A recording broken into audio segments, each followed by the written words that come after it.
Hello there, you faggots.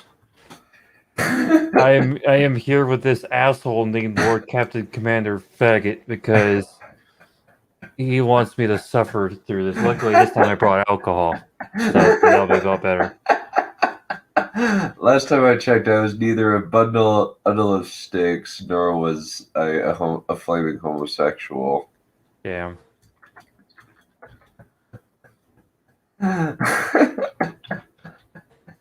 Oh boy, I cannot wait for Wit and Folly's take on why we don't get Ray. I'm so excited. Private chat, no comments, edit. Yeah. So, Aren't you? I love kind of just the salt on display is kind of hilarious. Uh, oh my, oh my god, no, please. Yeah, I mean, yeah, this is fantastic. This is gonna be real fun. Like, yeah. Uh-huh. You have anything to say while I let everybody know we're here? Um, buckle up, Chuck. Oh boy.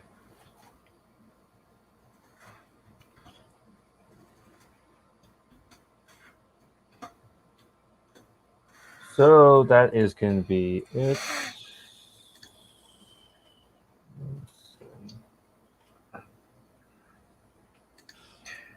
Yep. Aren't you so? I am so excited for you to meet your new waifu, Wit and Folly. Whoops, I fucked up.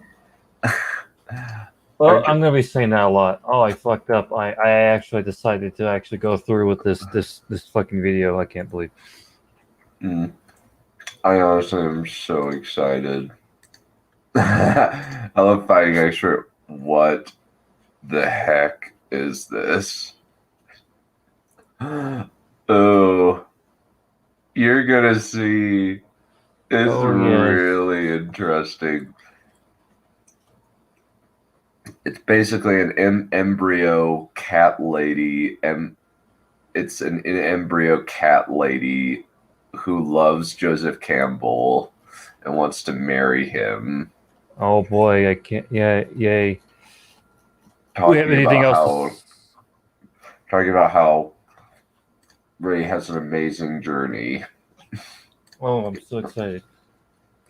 Admittedly, she hated Rise of Skywalker, but then and again, most people who like TLJ hate the Rise of Skywalker. And most people who hate TLJ and Rise of Skywalker hate Rise of Skywalker. If that makes any fucking sense whatsoever.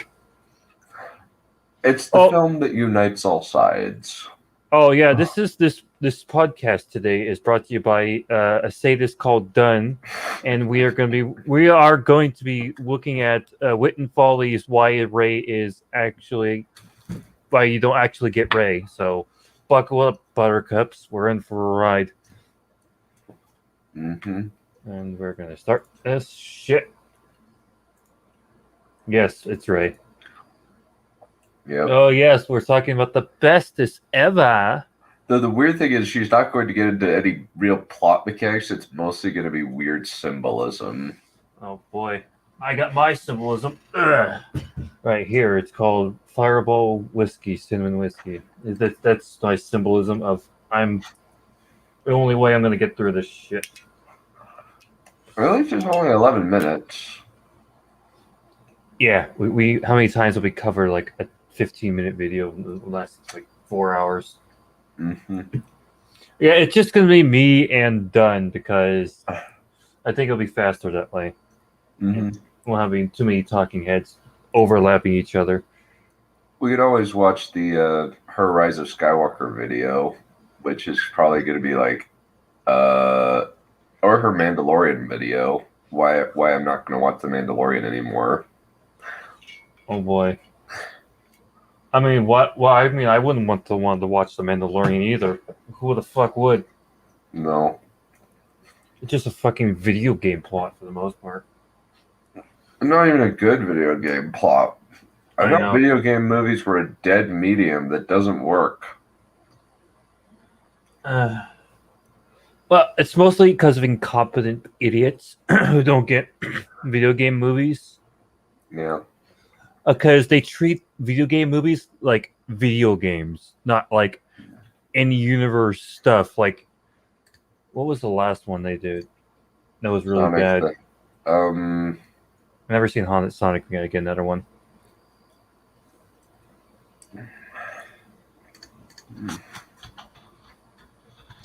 Let's see. Bad video game movies. Let's type that in. Jumanji was good. I like That's Jumanji. video game move. Yes. Doom. Yuck. Super Mario? No, I haven't seen that. Mortal Kombat. Prince of Persia: Sands of Time was okay. Apparently, Detective Pikachu is fine. I think it was Monster Hunter. I don't think I've seen that. I guess I don't remember going through it Warcraft. all the way. I don't think I've seen that either. Warcraft is pretty bad. Yeah, I agree with you, Fighting Expert. The Angry Birds movies are both bad. Yeah, I think the problem is that they sometimes they really try to make video game adaptation like movies of adaptations of video games. Is that they make them video gamey instead of like the plot of the game. Mm-hmm. Like instead of like Halo, for example. I don't know how that TV show is going to turn out. Like it's this really serious, ground down to earth military science fiction. Yeah. And instead, they're probably going to do some very dumb Halo multiplayer meme shit or some shit Uh-huh. where everybody teabags each other like, haha, remember this in the game? Fuck off. You ready? Oh boy.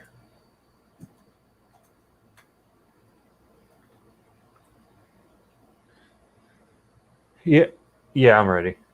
Alrighty. Oh boy.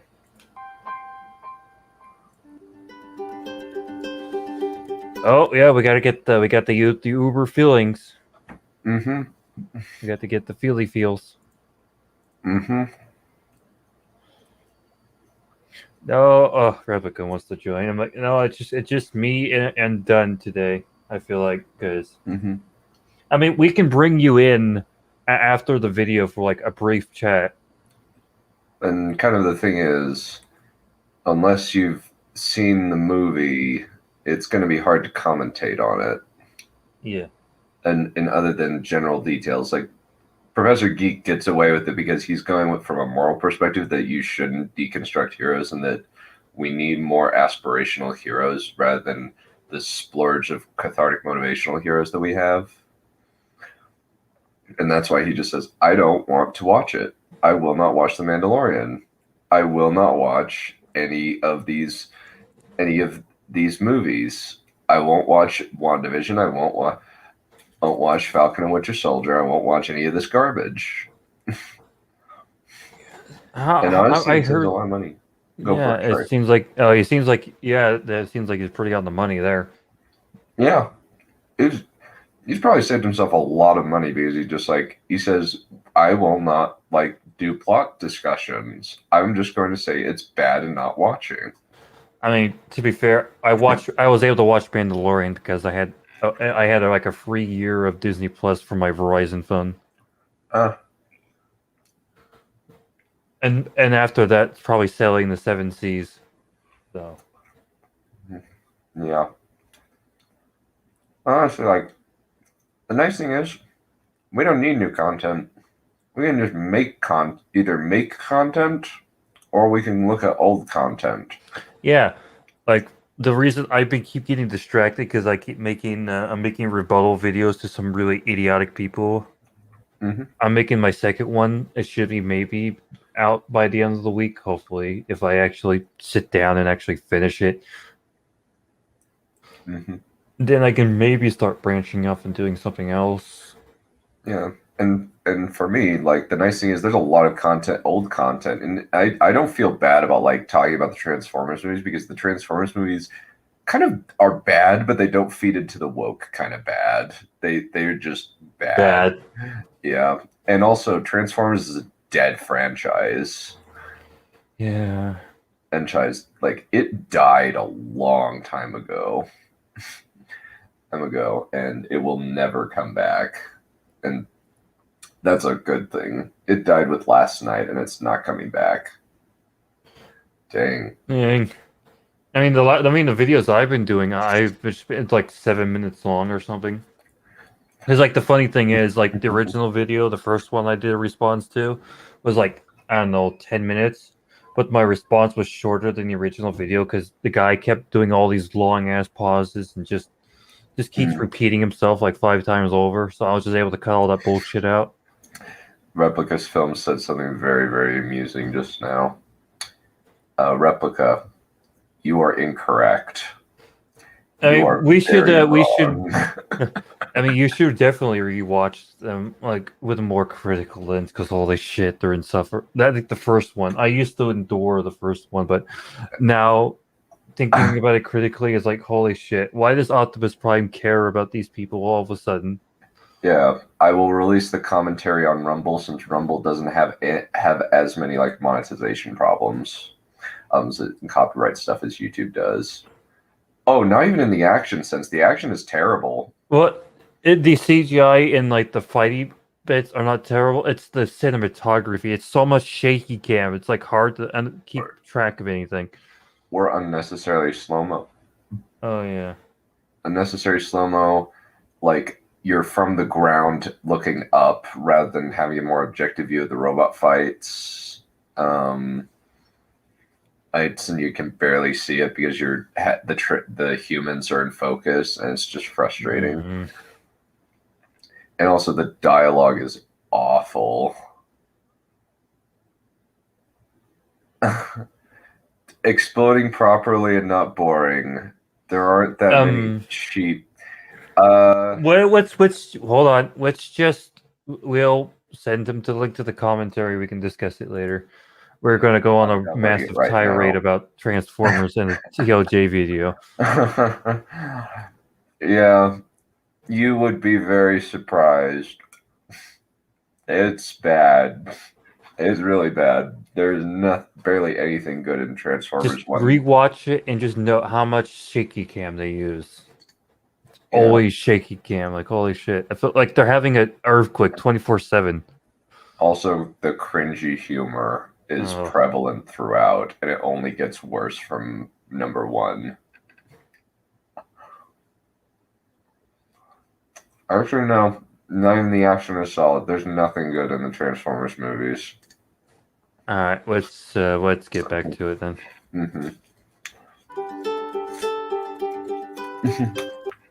Yay, happy feelings. Also, like the nice thing is this is copyright-free music, so I don't think it matters if we just let it play. Oh yeah, no, I'm not doing that. I'm just turning it down because it's so loud. Makes sense.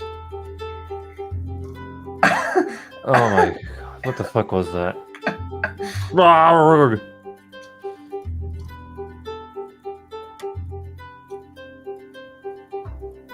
Wait, was there writing there? What the fuck was that? Yeah, that's writing. It's basically the 4 elements.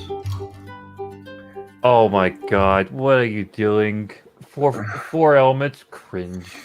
Yeah, like it's basically showing how the 4 elements, like the first one was air, second one was water when she's like swimming, which that stuff just doesn't make any sense.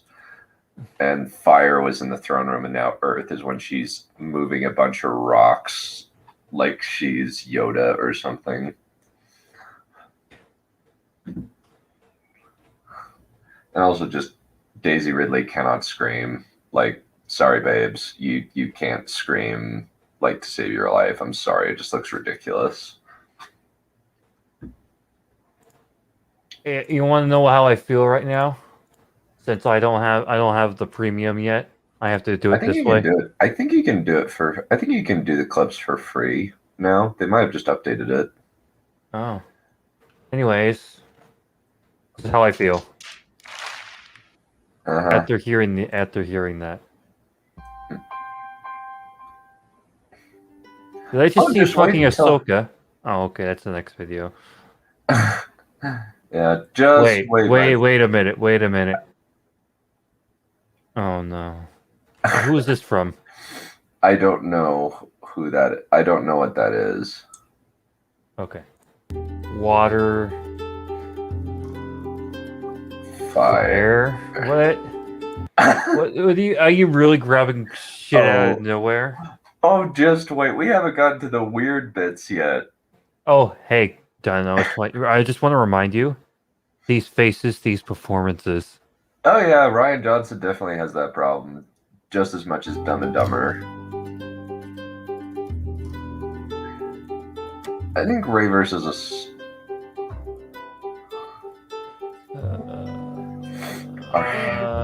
What does that say? Our heroine's journey. I'm not really good at reading cursive, so good thing for you. You were here. Yeah. Oh, I don't read cursive very well, but like this is just clear thing. Like I know what she's doing, so I can like figure it out relatively well. Our heroine's journey. What fucking journey is she on? Let's find out.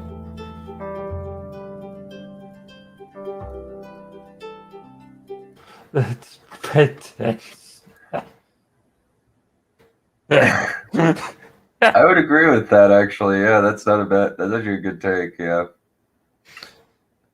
That's pretensive. Oh my god. 30. We have had nearly a minute of just music. Music with like. Oh, just stop it already. Get to your fucking point. I'm tired of this. Like, if I were to make a response to this, I would cut this whole fucking thing out. We're about to learn the spiritual and sexual symbolism in TLJ Mystic Space. Should I take my shot now or wait for a moment? No, wait. You're gonna. Yeah, this is comparatively good. The Heroine's Journey was written by Marie Murdoch as a sort of answer to Joseph Campbell's hero's journey.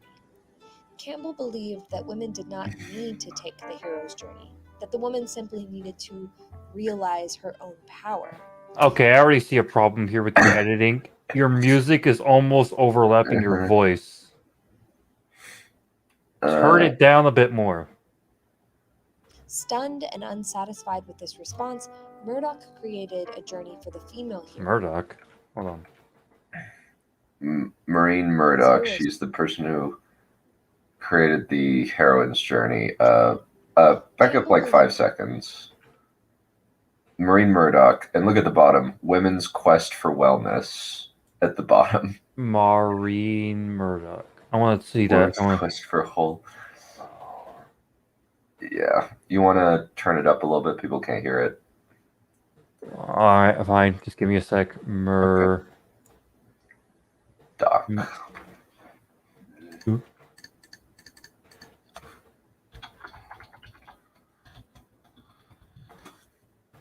She's. Oh wow, she was born in 1945. Been around a while. Damn.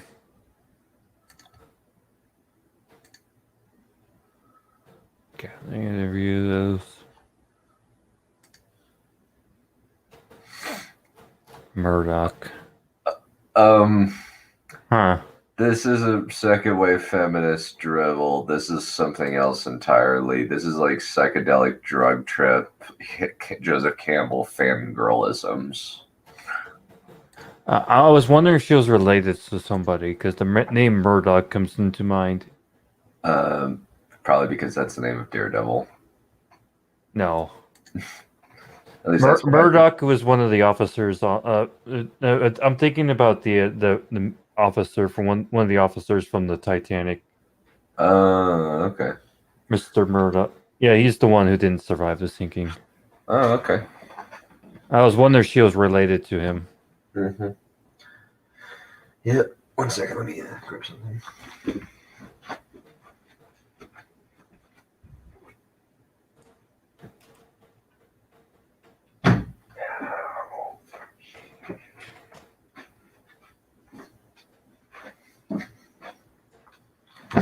Alrighty. Let's do this. Oh boy.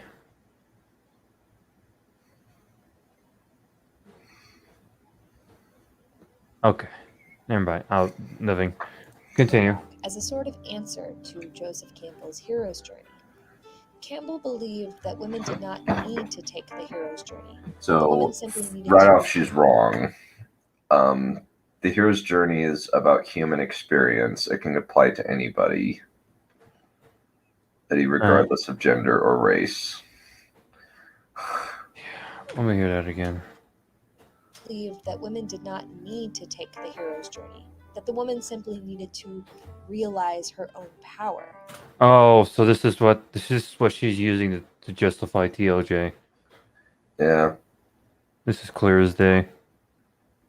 Stunned and unsatisfied. When women work on reclaiming the lost soul of the culture. This is just this whole thing is just set up for your excuse for TLJ. Fuck that. Mm-hmm. I mean, everybody can see through this fucking bullshit. Oh, she is definitely a Raylo, undeniably.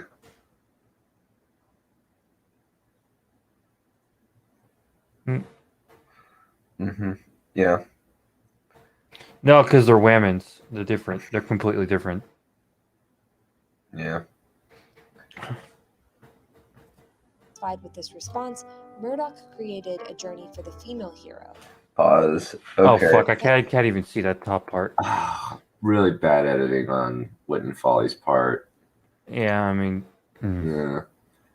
Let me find an image of the heroine's journey. Identifies with the masculine and the masculine. Okay. So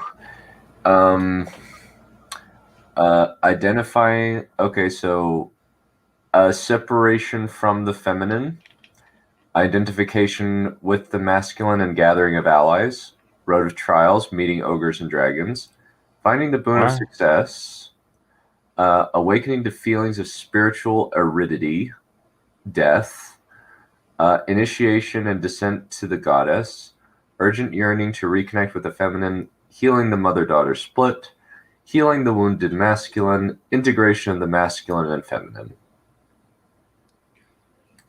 Oh. That's just a whole bunch of... The hero's journey begins with... road and trials meeting ogres and dragons. Hey, fuck you. Fuck off. Sometimes a boy can meet dragons too, and he steals it and uses it. She becomes like his big sister, and it's amazing. It's called The Young Dragon Lord, and you should read it. Thank you. Oh, what a shameless little plug right there, you little fuck. God damn it. Yes. I know. It was great.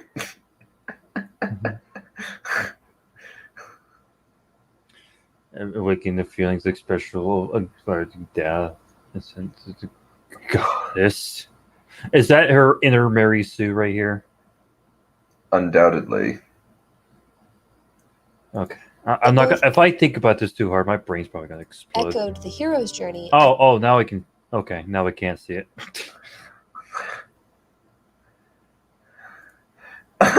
Since would you like an early mini boss in game or somewhere? I would. Oh, hey, you fuck.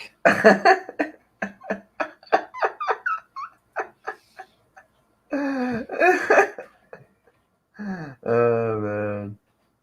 Thank you, Replica. I appreciate that. Shall we keep going with this? How dare you? I am not done being triggered. You really think I am going to be an easy boss fight? Wait, what do you think I am made out of Play-Doh? Oh, wait a minute. I guess I was kind of made out of Play-Doh in Season 8, wasn't I? Yeah, let's go with a yes on that and keep going. Hey, I'll get back to you on that one. I'm gonna have my fucking I'm gonna have my Rocky transition. I'm gonna have like epic music. I'm gonna be working out and shit. It's gonna be great. I'm gonna have my comeback. You'll see. You'll see. as well as Yeah, found you'll come deeper back in meaning. House of the Dragon. Okay, Okay, my now God! you can see it. And, Right in the middle of a transition too. yeah. Okay. Oh, have you seen that new? Have you seen that new video I found? No, I haven't. What I was it? posted it on the Song of Ice and Fire channel on my Discord. Oh, I'll let's check that. I think it's Talking Thrones writing season 9 or some shit, and it shows a picture of the dead dragon from season 8. It shows my character and like what the fuck. What's going on here? I have to check that out. In the adventure of life. The steps of the heroine's journey are as follows: separation of the feminine, What? identification with the masculine, and the gathering of allies. The identification with the masculine. The road of trials, Okay, but what trials does Ray have? finding the boon of success, The boon or book? Yeah. Boon. I think it's supposed to be. It's boon. What's the boon of success? What does that mean? Boon is when you're given something. So like an example of like a boon might be, you do a service for a king, or a king says, "Hey, you've done this impressive thing. Ask me a boon. If it is within my power, I shall give it to you." And in this case, it's probably just she succeeds in beating an ogre, or it succeeds in beating an obstacle. I haven't done much research into the heroine's journey. All I know is that it's basically like if you want to listen to any Disney princess movie, it's basically the archetypal heroine's journey. Yeah. Oh, I just thought about. I know I'm going back to a fucking recent gag, but I just realized I can be the mini boss and later be like a DLC boss that's like 10 times harder, like in Dark Souls 3. There we go. That's my comeback right there. Fuck you. awakening to feelings. What? Oh, I'm just like, I am the Lord Captain Commander after all. I am all the bosses. Just as Rey is all of the Jedi. Pardon me real quick. Cool. E3 stream. E3. I'm not sure what E3 is, but I imagine that, yeah, this is... Well, I think that this is going to be more amusing, for sure. Since we're dealing with a hardcore, weird, crazy Raylo, and it's kind of amazing because she is hilarious. It's like it's basically like Maggie Mae Fish's blonde cat lady cousin. Sorry, my dog was doing her alarm system thing in the background. I see. Nice. Can't be quiet for like 5 seconds. Space Junk, Wit and Folly made this video. Electric punches. So I just got off an E3 stream. Not sure what's going to be more depressing. I don't know what to feel because tomorrow is going to be the Xbox E3. That's going to be revealing more info on the Halo Infinite, and that's going to be that can go either way. I don't know. I'm worried and intrigued. Let's see what happens. Electronic Gaming is flood their new trailers. Mm. Oh yeah, Maggie May Fish, I think, right? Am I correct? No, it's her crazy cat lady cousin. Oh, it is Maggie V 2.V copy. Maggie 0.5. Since there we go. Technically, I just Smud discovered her before Wit and Folly before I introduced him to Maggie May Fish. Give me a straight, doctor. How's it going? Life adventure. Pretty bad. E3 is depressing. E3 is depressing. Yesterday, I was watching some of the most fake interviews I've ever seen. Yeah. Let's Please keep point me going. to some of those. I want to see. We can. It was Maybe I saw so- post today and it was like making James Cameron Avatar. Oh no. That's terrible. I'm excited. The Oh, gaming has been Mystic dead for you. Space. Oof. Mystic Sorry. Space. You do not know. Oh no. Quiet. You ready? Let's- You ready for? Alright, Yeah, we're gonna. it's Maggie McFish's crazy cat lady cousin. Oh boy, here we go. Of spiritual aridity, It's so initiation spiritual. and descent to the goddess, urgent yearning to Also, Are why you is he gonna important? explain any of this? You're just I think she saying. might. I think she might because she's setting it up for later. But I think that. But I don't think she's going to explain it very well since the hero's journey is kind of pretty dense as a concept. Yeah. connect with the feminine, healing the mother-daughter split, Oh, and where does that relate to TLJ? Just wait, it's gonna get weird. healing Oh, the boy. wounded masculine, and the I'm guessing that has to do with Raylo or some shit. Yeah. integration of masculine and feminine. Whatever. When Rey arrives on Octo, she is essentially beginning the second act of her heroine's journey, awakening to feelings of spiritual aridity and beginning her descent So she's gonna skip the beginning part. Kind of, yeah. into the goddess. The fuck is this framing? Her She's the It's goddess artsy of fartsy war. editing. Yeah. hero's journey, as a part of the entire saga, is still apparent, although she has also completed a mini hero's journey in The Force Awakens. What hero's journey? Yeah, I would disagree with that very heftily. She's not even a fucking character. What the fuck? Yeah, she's not a character. Alright, I think I might take the shot now. She's Should I barely wait? even a person. The first act of the heroine's journey is, in a way, the first two acts of the hero's journey. Okay. I Separating don't from care. the feminine, call to adventure. What? Separation from the feminine, call to adventure? Okay. Maybe I'm dumb, but I don't think those don't sound related to me whatsoever. Yeah, these things are pretty poorly connected. Threshold guardian, identifying with the masculine, and gathering allies. Mm-hmm. I feel like these are completely two different things. Okay, I'm gonna shut up and I'm just gonna keep playing, or else my brain's gonna explode. Yeah.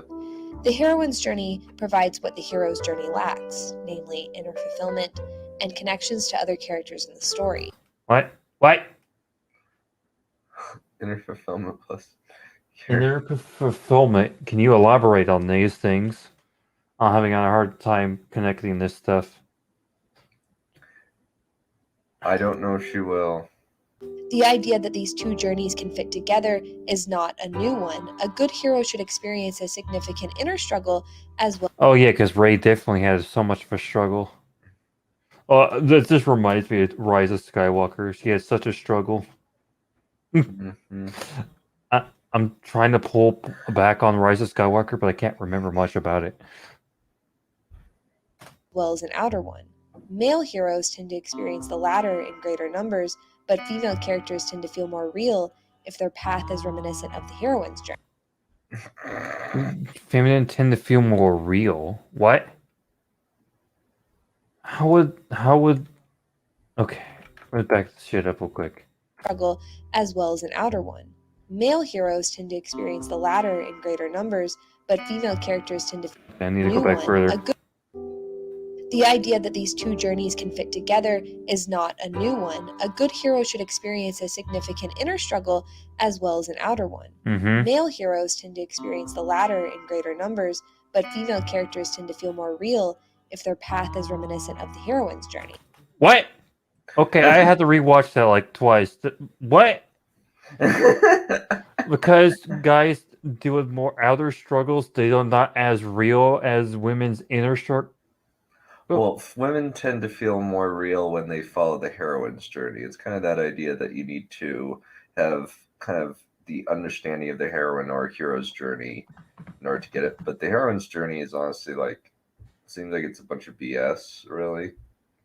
Not When the because hero's journey is the hero's journey, I don't think it says the male's journey. yeah. There is What? kind of an element of differences, kind of in the same way that men and women are different. Like for instance, in a kind of usually in a female journey, she's usually trying to get out of her current state. Like if you look at any Disney princess movie, like they're usually like characterized as they want to get out of where they're at right now, and whereas guys are usually comfortable where they're at. So Why do characters have to have an story, anyways? I don't know about like arbitrary direction, but it's basically like Joseph Campbell analyzed a bunch of stories and basically found like repeating patterns throughout the centuries. And it does work. And I think that like it's not a matter of that they have to have an arbitrary direction. It's just mainly like you have to understand the hero's journey and like as a format and a way of as a way of structuring the story, even if you don't necessarily use all the points religiously. Yeah. So I'm having a hard time following what she's saying. yeah, should we put her on subtitles so that we can? Oh wait, do we already have subtitles? Move real if there's hey, don't move away. Is reminiscent of the heroine's journey. What? Okay, now By the end of this video, I hope that you will come to understand why Rey has to experience this type of spiritual feminine journey. oh boy. A spiritual feminine. Spiritual feminine journey. Okay, we'll see what Plank gets from her journey. No, that's don't say plank. That's an insult to planks. What? Then what insult can I make that doesn't insult an inanimate object? Putty. Well, at least planks have function, practical function. Putty does not. It is not enough to simply do an outline of the heroine's journey in The Last Jedi. What? Okay, hold on. It is not enough to simply It is not do simply an outline of Line of the hero's journey in the the last heroine's Jedi. journey heroine's journey. in The Last Jedi, though. There's a lot more going on here. Oh boy, the first draft. There's a lot more going on. I can't wait. Rather than attempting to interpret all the layers present, Rather than attempting to interpret, yeah, that feels like what we tried to do with the other trilogy. Thing is, there are no layers really in TLJ. It's just he wanted to subvert your expectations because he wanted to be clever. He also made a stupid plot. Yeah, let's make a movie about a long ass chase scene. That's so exciting. Rather than attempting to interpret all the layers present. I will focus on the visual symbolism accompanying Rey on her Great. Visual symbolism. Fucking Google's YouTube's failing fucking closed captioning right here, boys and ladies and gentlemen. Yeah. spiritual journey that runs parallel to her heroine's journey. The spiritual journey that runs parallel She to her doesn't have a spiritual journey. She's static Oh. throughout the entire movie. She's static through the whole trilogy. Oh yeah, I'm just talking about the OJ right now. I know. When Rey first meets Luke, she is still experiencing the previous stage of her heroine's journey, the illusion of success. What? I The don't remember illusion this. of success. She literally defeated She beat the boss. She beat the living shit out of the Sith guy of this trilogy. I don't care. And they blew up Death Star 3.0, sorry. And Yes. and somehow the First Order is in control of everything now. Some random nobody fucking splinter group of the Empire can just take over the entire galaxy apparently now or some shit. Yeah, she beat him multiple times. What's the point anymore? It's just she beat him in the first movie. Just what's the point? Hmm. And the answer to that is there is none. It's all nihilism. Oh no, don't bring up that nihilist shit. She succeeded in defeating Kylo Ren at the end of The Force Awakens. She's Which was found Luke stupid. Yeah. Which was really stupid. to help with the resistance, but what does Rey want? She wants belonging. She doesn't even know what she wants. She just goes with the flow. She's like a surfer dude without any of the charisma. She wants belonging. Mm-hmm. That was like kind of a thing for like a little bit in Force Awakens, but in this movie, she's kind of just flat. Yeah, she just wants to convince Luke to quit being an emo brat and get off of his butt. Yeah. She wants to know who she is and why she is a part of this story. Correct me if I'm wrong, but does she even bring that up in this movie? She says, I need someone to show me my place in all this, but that's seriously dumb, honestly. I need someone to because show it's me not my even- place in all this. It's not well set up at all. It's just kind of there. It's really pathetic. Maybe I should have watched TOJ then do this stream because my Oh, don't memory is worry. fading. Oh, don't worry. I have a fairly good memory of TLJ, even though I hate that movie with a fiery passion.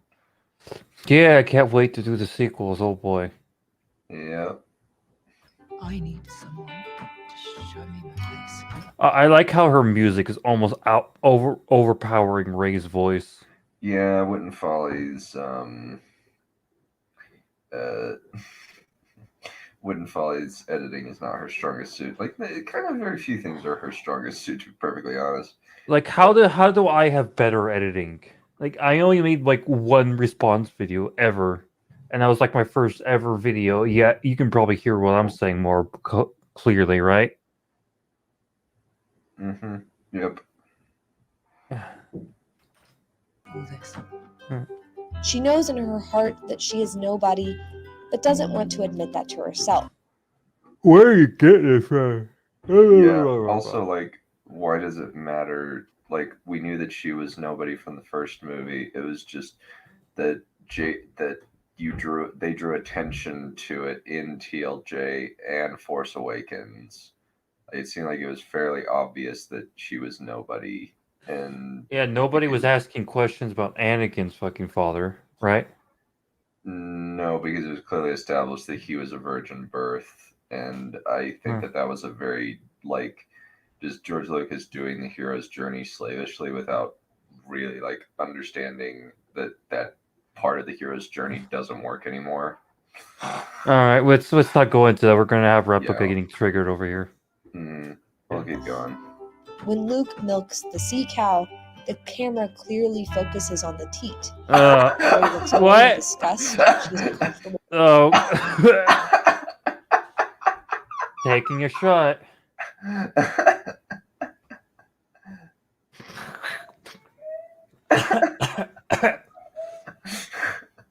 Back up a little bit. We need to show. Hold on, I need to drink some Pepsi to get the taste out of my mouth.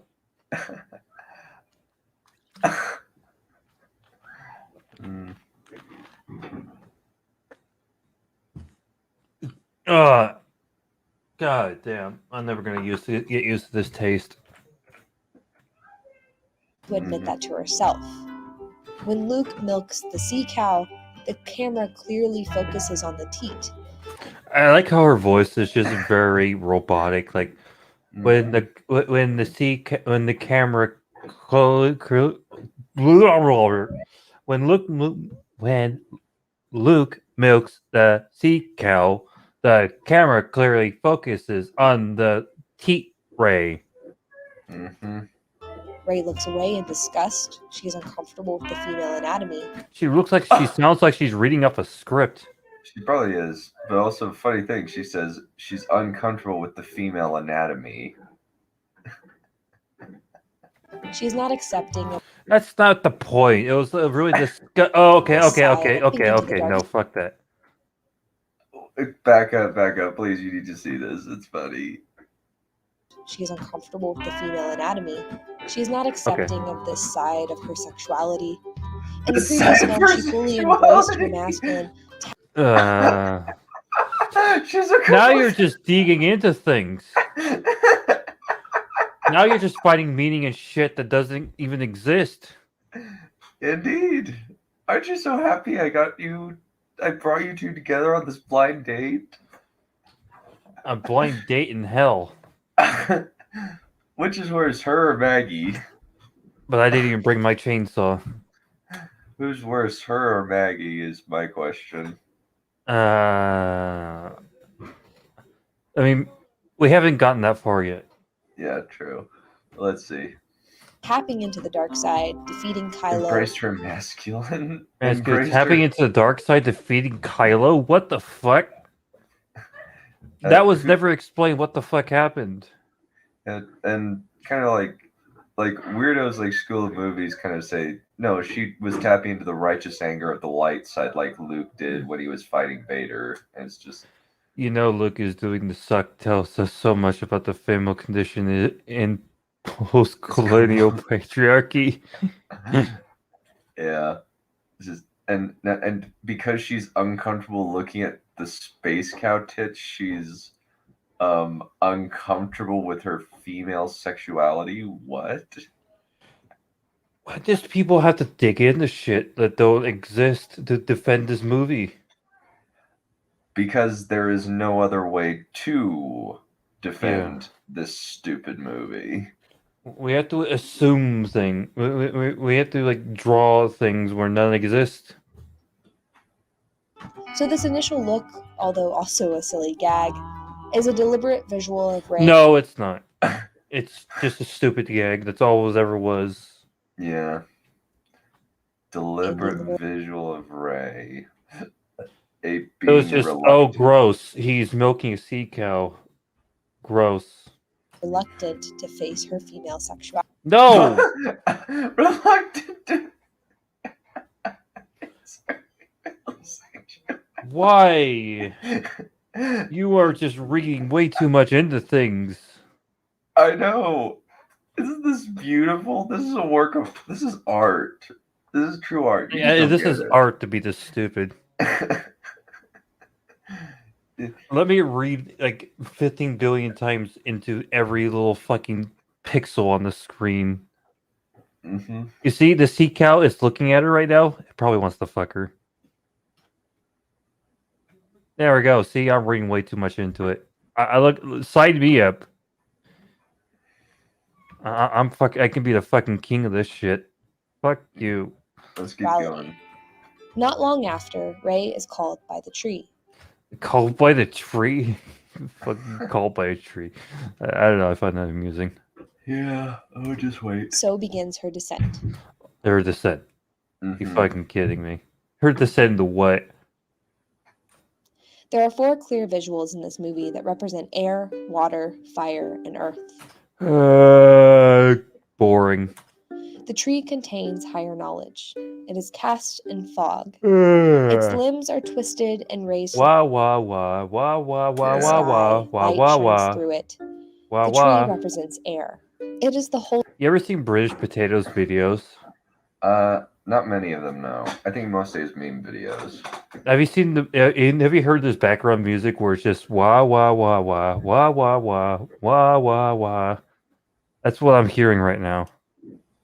Yeah, can't say I have. Holder of the Jedi texts, so we know it represents the light side of the Force. It represents the future and its hopeful symbolism. Wah. It could also represent puberty and Ray's transition. What? Puberty? What the fuck?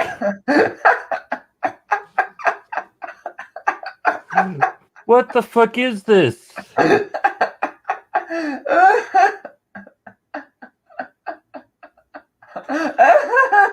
Puberty? Apparently, I haven't been drinking enough. Give me a moment. If I drink enough, maybe it'll make sense. Give me a moment. I'll take another shot.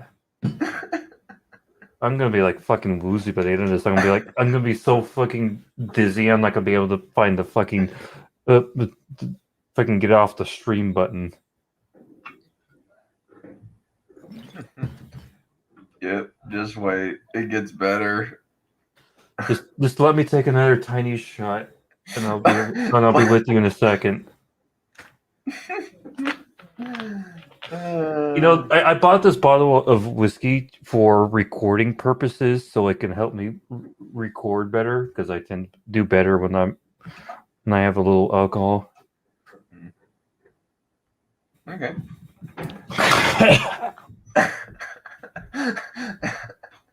I love how kind of you're just. I am way too sober for this crap. But I shall remain sober for the both of us. Yeah, so you're steering. Wait a minute, now I'm steering the ship. God help you. It's fine. I'm perfectly safe. The train wreck is right in front of me. Okay, let's back that up. Okay, represent the light side of the forest. Future and its hopeful symbolism. Oh, It could also represent puberty and Ray's Puberty and Ray's transition. oh my god. Puberty and race transition from a youth to a woman. What? What the fuck? Where did you read this from? The school of bullshit? The fuck? Probably, yeah. Probably. Youth to a woman. She doesn't really make any transitions from youth to woman, like, at all throughout the trilogy. It's kind of hilarious.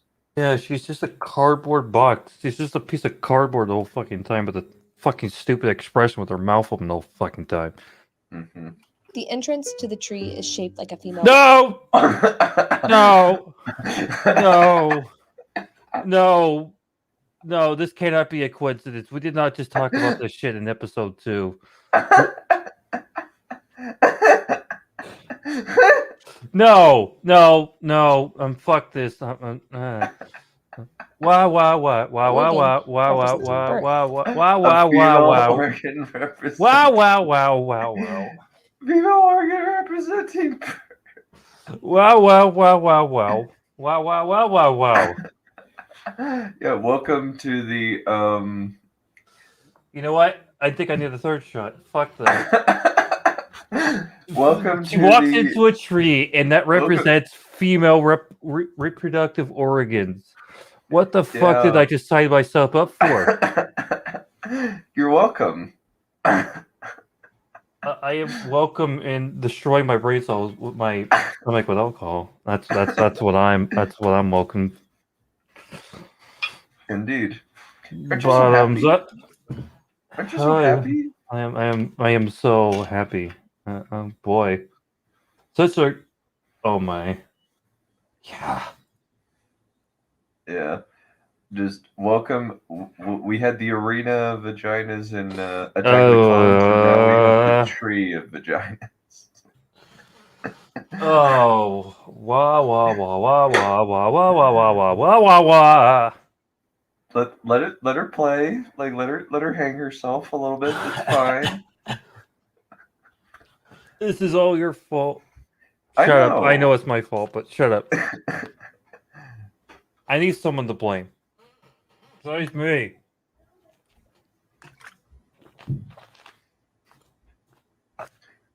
Yes, it's my turn to start drinking and fall apart. Ray goes into it willingly. God God damn. Goes into the tree vagina willingly. Oh my. What does that even? Yeah, back up a little bit so we can kind of like, yeah. Okay, banners, brand, private chat setting. There's no way to add video gags because I really want to do one right now. Yeah.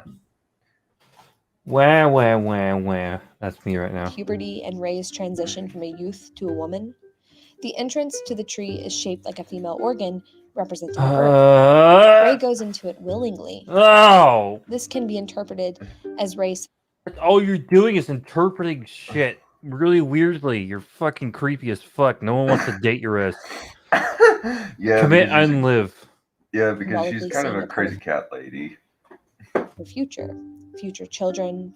Future. She sees children in the vagina tree. Future thing. That's fantastic. This Mhm. is God. This is God to you, Mike.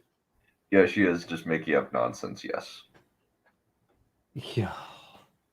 And this is why it is nearly impossible to defend this movie from a logical perspective. You ever seen that video gag where the guy pulls open his pants and it's just a bright light and it's like a vagina gag?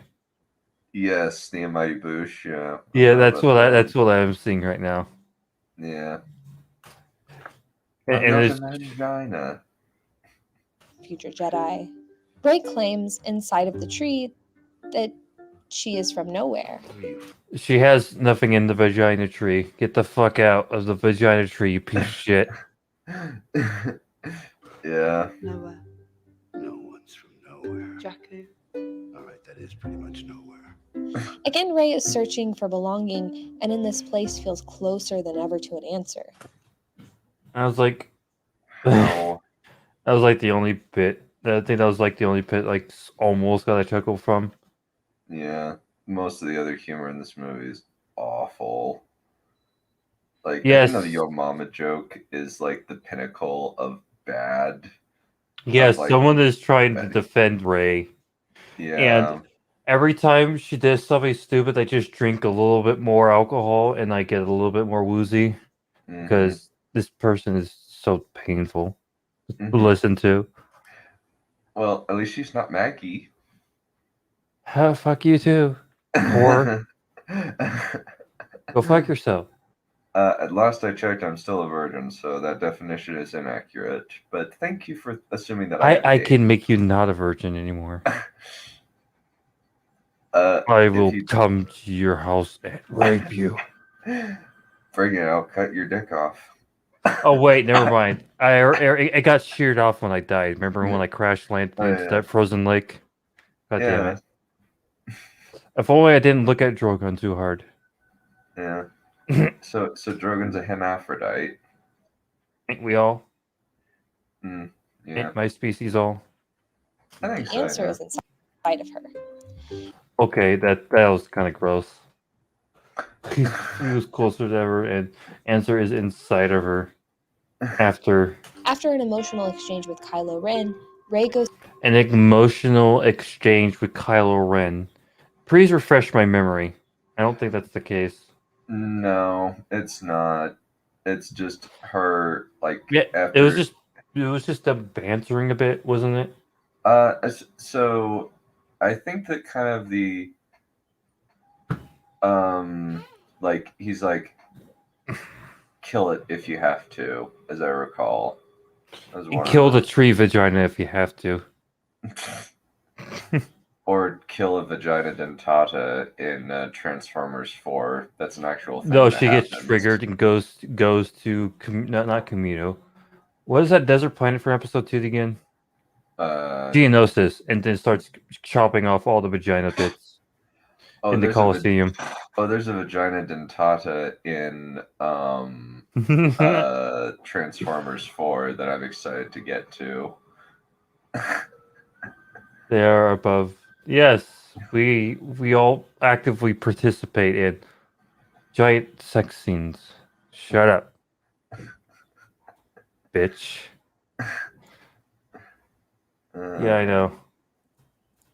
goes to the other place on the island that has been calling to her. This is a place of darkness. Oh my god, I'm so scared. It symbolizes the birth canal. Oh my god. Why are Why are we here? Just to suffer? Why are we Yes. here? Just to suffer. Yep. Slavery but rape. No, that's way below their ego. Yeah. Mm-hmm. We just do whatever we want, whenever we want. Like right in the middle of town, we just you just go for it, You just do the thing. Let's Yeah, keep going. This chase theme. Yeah. Yeah. That's Birth canal. Is this some unbirthing fetish? Let's go with yes. Let's go with yes. Yeah, this is some unbirthing fucking freak show bullshit. Shit.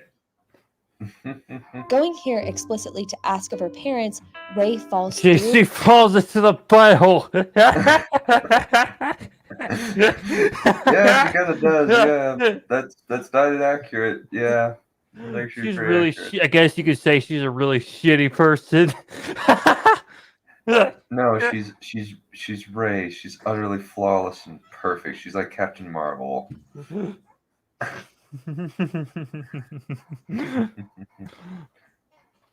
Damn, Ray, you smell.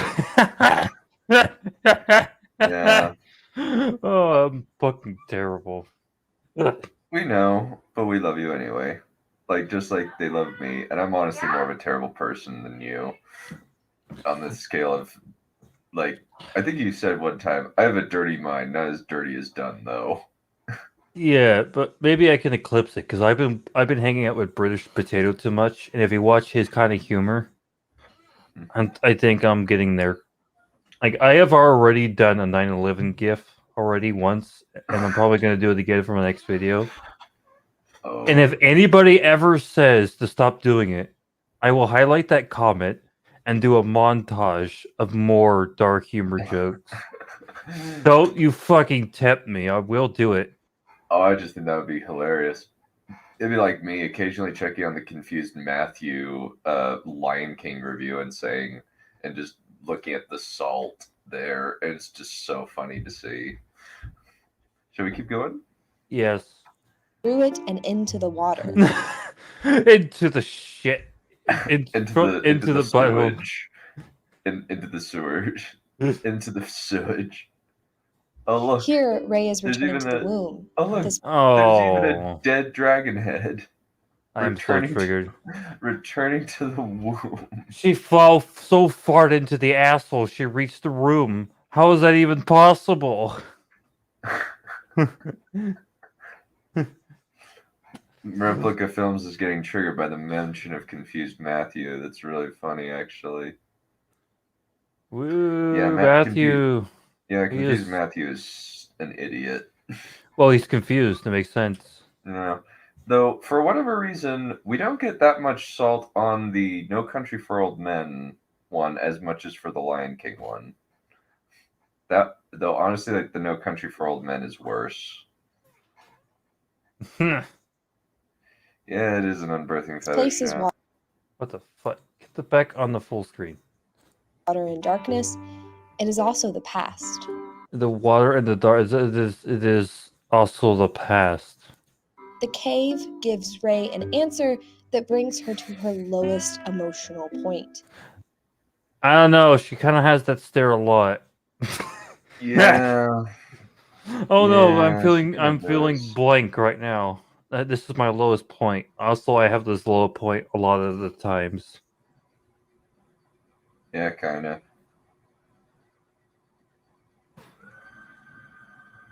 Yeah, damn, it is an unbirthing fetish. Oof. Yeah, a little bit. She has to rely on herself. What? She is the perfect of the most perfect ever to perfectly exist. She is the bestest ever. Yeah, didn't you know that? Yeah. She has had parents, but they don't matter. What?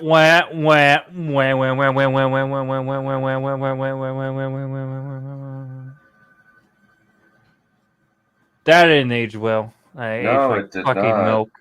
Yeah, it aged like milk.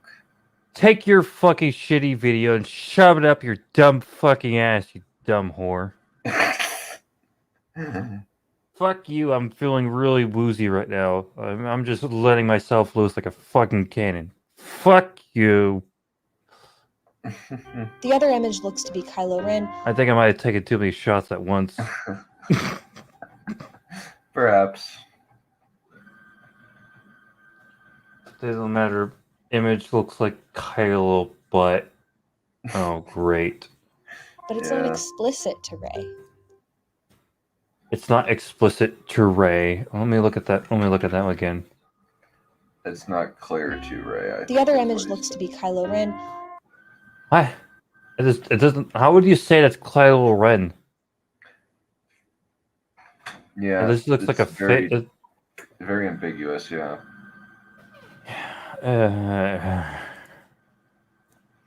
But it's not explicit to Rey.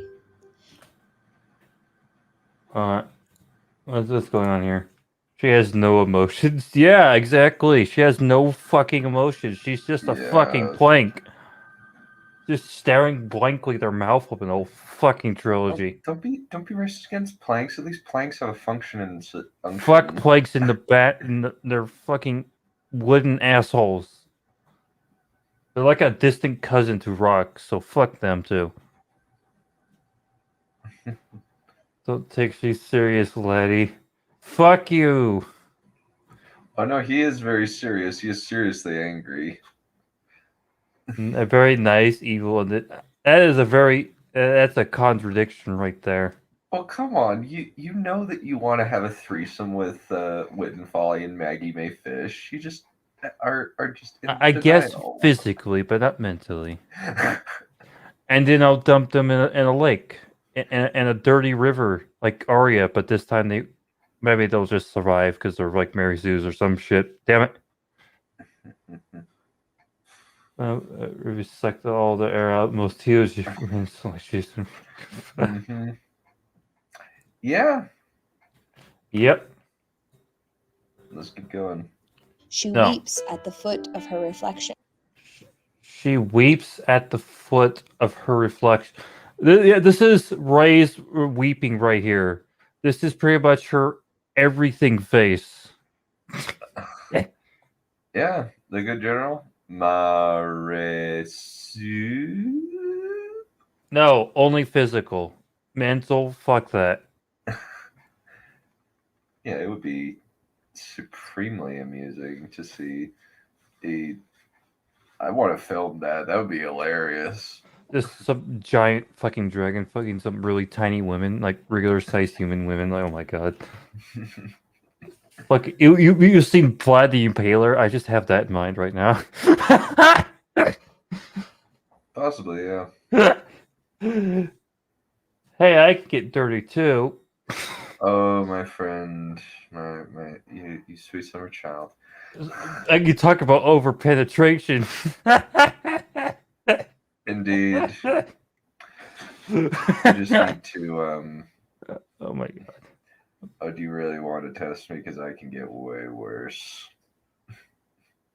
Uh, Yeah. She then speaks to the only person she knows is as lonely as she, Ben Solo. how does she know that? He is not. You that are just lonely. assuming so much of this movie. Yeah. Yes, I will over penetrate them because how big I am, you idiots. Mm-hmm. Racist. Like a wood character. Yes. See? Mm-hmm. Dunce. Jeez. Yeah, she's a plank of wood. Well, I'm just thinking we need to find a better thing because planks of wood have utility. Ray does not. Oh. When they touch hands across the universe, Rey sees his future. How? She is broken. Yeah, she's a broken Oh, character. fuck, you're right. I'm sorry. You're right. Oh, We have to understand the themes and Yeah, what we the have, movie's trying to tell us. yeah, the theme of nihilism. Page of soggy paper. Yeah. Let's go with that. Yeah, she's a page of soggy paper. Yeah, that's actually that's much better. Yeah, let's go with that. That works. Fucking page of soggy paper. This is Ray's answer. This is what she's been searching for. Raylo? Clearly. During this descent, So she's felt depressed, but she doesn't look all that depressed. She just looks bored. Mm-hmm. She has her generic, I keep saying plank, her wet, soggy paper look. Mm-hmm. Yeah. It's rip and tear the stupidity. Rip and tear until it is done. Until it is me, yes. Wet pig so paper has no utility. I mean, you can shove it in their mouths and choke them to death. Well, come on. We want to use them as sex objects. Come on, White. Oh yeah, I need to impale them with Yeah, we'll just my keep over. them. We'll just keep them in. We'll just keep them in a box. Keep them in a room, and we'll just say, "Hey, babes, come on now. It's okay.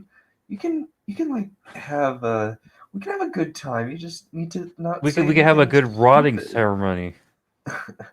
Good rutting ceremony, yes, indeed. Yeah, where I impale you on my giant motherfucking. the heroine has to face a variety of things in order to come to terms. Variety. Hold on, I want to see that choreography. What the fuck was that? Stop it, Chrome. Fuck you. Stop that. Answer. This is what she's been searching for. Oh my god. During this descent, the heroine has to face a variety of things in order to come to terms with her inner self. Oh my god, that fucking choreography is awful. Mm-hmm.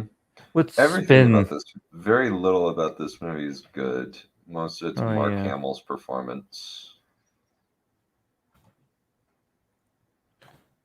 Yeah. The most notable, though not all are essential, are fear, guilt, shame, grief, lies, She has none of those. Yeah, she doesn't. She's just illusion, a plank. and attachment. Wah wah wah On wah October, wah. Ray has faced Wah shame wah for wah her wah wah femininity. wah wah wah wah. Shame of Shame being for her alone. Wah femininity. wah What? wah wah wah wah. You didn't hear that? You didn't I hear heard that? it. I heard it. I heard it. I heard it. Shame I'm for just. her femininity. That's amazing. She's just repeating what she said earlier. I don't. I definitely drank too much. I'm her face. She has face shame for her femininity. Look at her face. It literally. Grief It for never realizing changes. she is- she literally cut between two different scenes, and they both have the same fucking blank expression on her face. alone. Guilt Guilt, as she looks like a fucking soggy, wet piece of paper. for not succeeding in bringing back Luke. No, she just kind of looks mildly annoyed. Yeah, partially because Daisy Ridley is not a good actress. And also Ryan Johnson and J.J. Abrams suck as directors. Dick Vergie, yeah. The lie that she has been telling herself for years about her parents. Didn't she get over that in the first movie? Yeah, also, like, the lie is that they'll come back, not that they're important, which a lot of idiots say that that's what she was thinking. But it's just, yeah, it's revisionist history, and it's annoying. But The illusion of her parents being out there and caring about her, and the negative attachment to her childlike self. Where are you getting this from? None of this was important in this movie. Yeah, it wasn't. That she is unwilling to let go of. What? Where are you Childlike, grabbing this negative shit from? childlike self that she's unwilling to let go of. You realize that the thing that she is saying essentially has no what you're okay. Let me explain something very, very simply.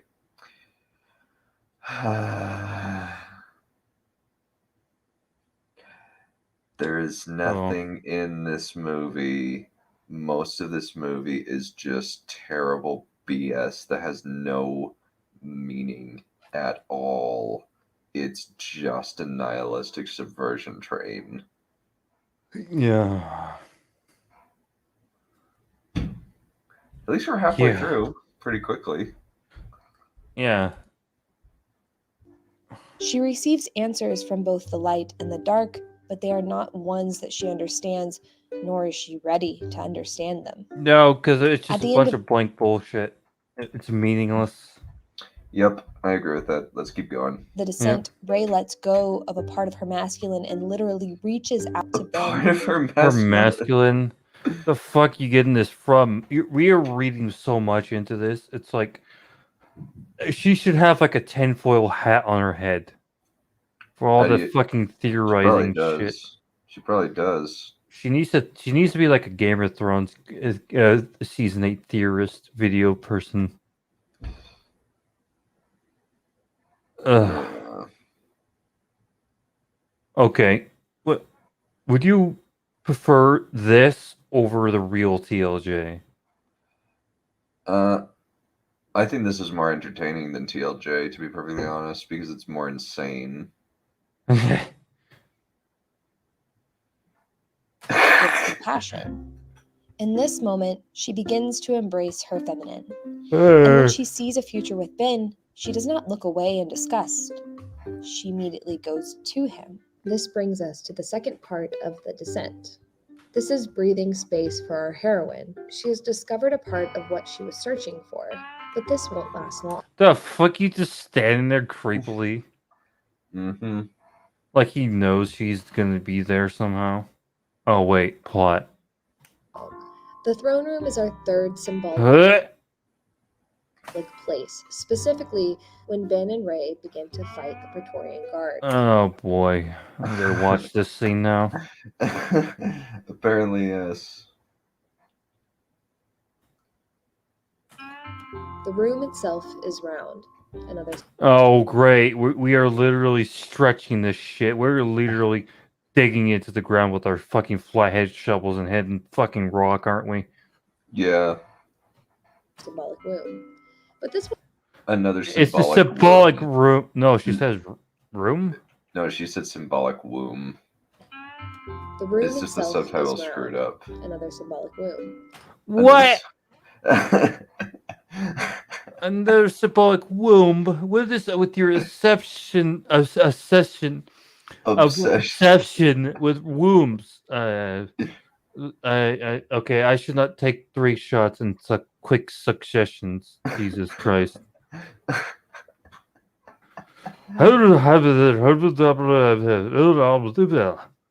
Ugh, probably when I sound to you like I sound birds. Ugh. Yep. Ugh. It's the room itself is round. Another symbolic womb. But this one is red and catches fire. Oh. It's symbolic. Did you realize that? It's a throne. It's not a symbolic. It's not a throne room scene. It's a throne womb scene. All right. I think I need to change my avatar. What my current mental state right now is this. Derpy derp. Yep. There we go. I have fitted my avatar with my mental state right now. Mm-hmm.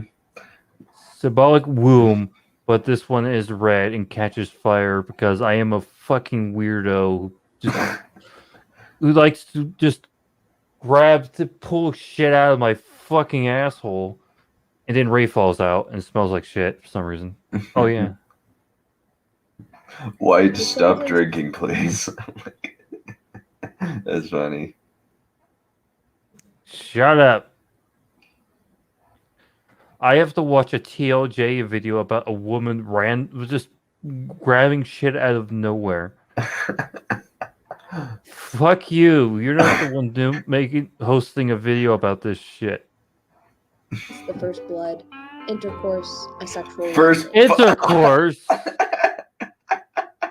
Sexual awakening fire. First intercourse. Why? What is this person on? Probably What? some very powerful drugs. Very powerful drugs. I went from stupid to a terrible writer. Yeah. Fire signifies passion. So yes, this is the sexiest moment in any Star Wars. Oh, you fucking kidding me. I would argue that the episode 2 scene where Padme is giving Anakin weird signals, probably. Yeah. We can't be together, but here's this very revealing... Very, very low neckline dress Yes. that shows off the fact that Natalie Portman is a very sexy woman. And Noms, and in that moment, Noms came. And in that moment, Noms became a man. He's like, oh, this is what that's for.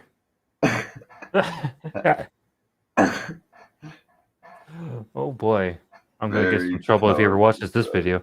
Nah. It's He knows so him loving Pete Portman is a meme unto itself. Yeah. 6 new Star Wars movie in the news. It itself represents. It's sex. Let's back up a little bit. Let's back up a little bit.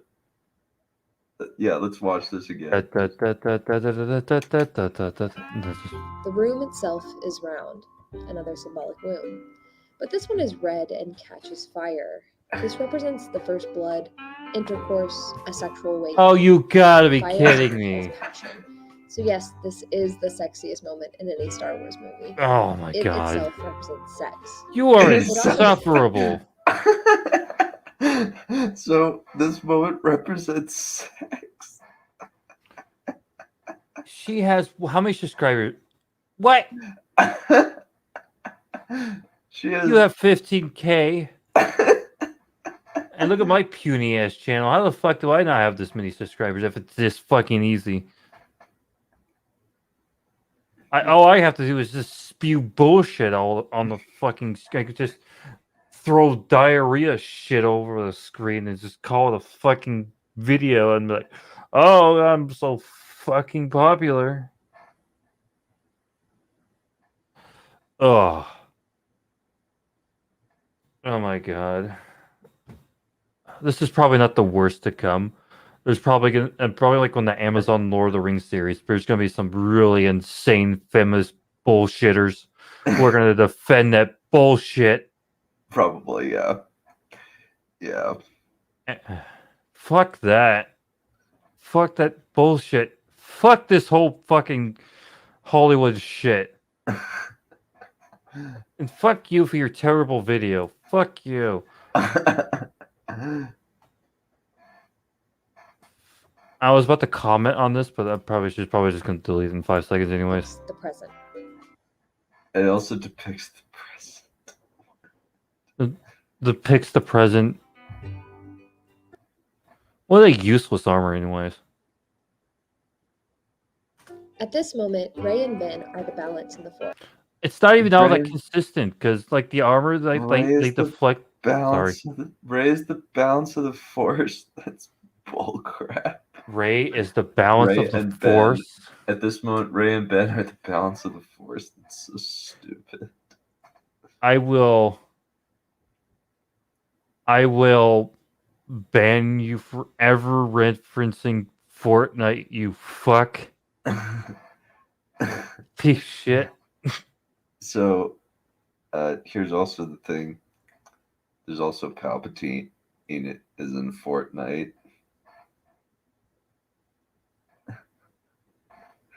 That dude. Oh my god. Yes, clearly he did.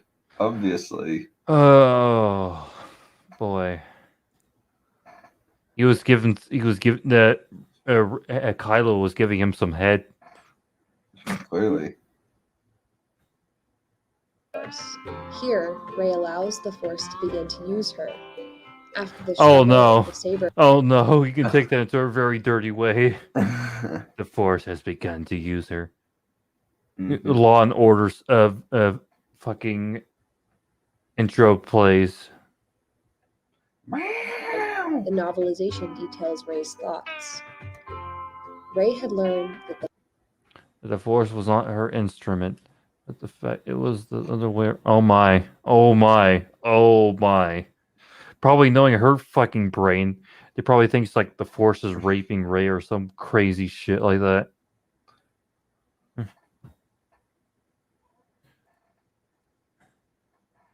Yeah, probably. Yes, I am. the Force was not her instrument. That, That's in fact, stupid. It was the Force other is way what gives the around. Jedi Rey has power. connected with the cosmic force. More on that later. Cosmic Next, we- Force. Hold on your fucking cunt ass mouth. Though she is connected to the living force, not the cosmic force, you fuck. Correct me if I'm wrong, Replica. It's like the living force is like the physical part, and the cosmic is the other. Okay, I'm gonna stop. This is well beyond my expertise on this particular subject. The living force and cosmic force is just not clear at all. It's never been clear in any piece of Star Wars media.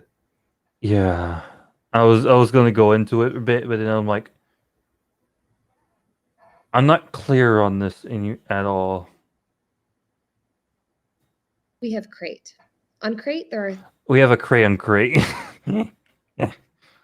It's just two boxes stacked on top of each other. 3 womb symbols. Oh my god. Womb symbols. Oh man, that's That's hilarious. That's it. I'm done. Just you know what? Living isn't just not worth it anymore. So I'm just gonna have to end it all. You just do the thing. Goodbye. So welcome to the Done Show. I now own this platform. Thank you very much, White, for giving it to me. Except he can't die. He's immortal. Oh He can damn come it! I back. forgot. Oh my god! I just got a major fucking hemorrhage. 3 womb symbols on crate. That's amazing. That Yeah, is so unfortunately, I funny. forgot that I was already dead, and unfortunately, what's dead may never die. Nope. Can't. So I must suffer existence for the rest of eternity. Yep. The resistance in that mine. Push through. No. Now it's just dumb spectacle. Oh my god. Oh my god. Oh my god. Apparently Oh it's my. womb because like it's a hole in the ground and it explodes with liquid. Go Slash fuck blood. yourself. Go fuck yourself. No, really. Look, 3 womb symbols. No, I don't mean you. Yeah, let's keep going. This You is a know what? magical. I feel like committing a war crime. I need to unscrew my sword's pommel and throw it at someone. I need to end them rightly. Someone rightly. Oh, you got it. You got it. Okay, all right. Here's an example. So if the Death Star blows up a planet, is that another womb symbol or some shit? Ugh. Is Qui-Gon opening through the blast doors in episode 1, you know, with the lightsaber, he's cutting through the blast door with his lightsaber. Is that another womb symbol? Let's go with yes. Oh, go fuck off. but only one of these is integral to Ray's heroine's journey. Okay, she's gonna bring up the Earth thing, isn't okay? Why do I live? Why can't I die? Because there's too much stupid, and you cannot die until the stupid has been thoroughly debunked. Ray's metaphorical children, the Resistance, You fucking kidding me? I would drink more, but unfortunately, I don't think that would be a good idea. Probably not. Because probably by that point, I won't be able to find the fucking end the live stream button anymore. I'll probably pass out and it'll be like, well, I guess this live stream is going on for like 10 hours. are trapped inside of a cave. Yes, another womb. Oh! In she essentially becomes their mother, fully embracing her feminine role. Everything's a womb. You get a womb. You get a womb. Everybody gets a womb. Yay! Can I get a medal now? I want some Valyrian steel. Just shove it right in my fucking eye hole and just end it. Kill me, please. Obviously, this is Earth. This is Go fuck yourself. Ray's past, present, and future, and is essentially Oh, you're just drawing shit out of nowhere now, aren't you? everything Ray is looking for. Fuck you. But she is not complete yet. She No, she is the god of everything. Mm-hmm. still has more steps to complete on her heroine's journey. However, at this point, she has met with the goddess, which is herself. You gotta be. You fuck. You cannot be serious. Yeah, I you- forgot about this part. You can't be serious. You cannot be serious.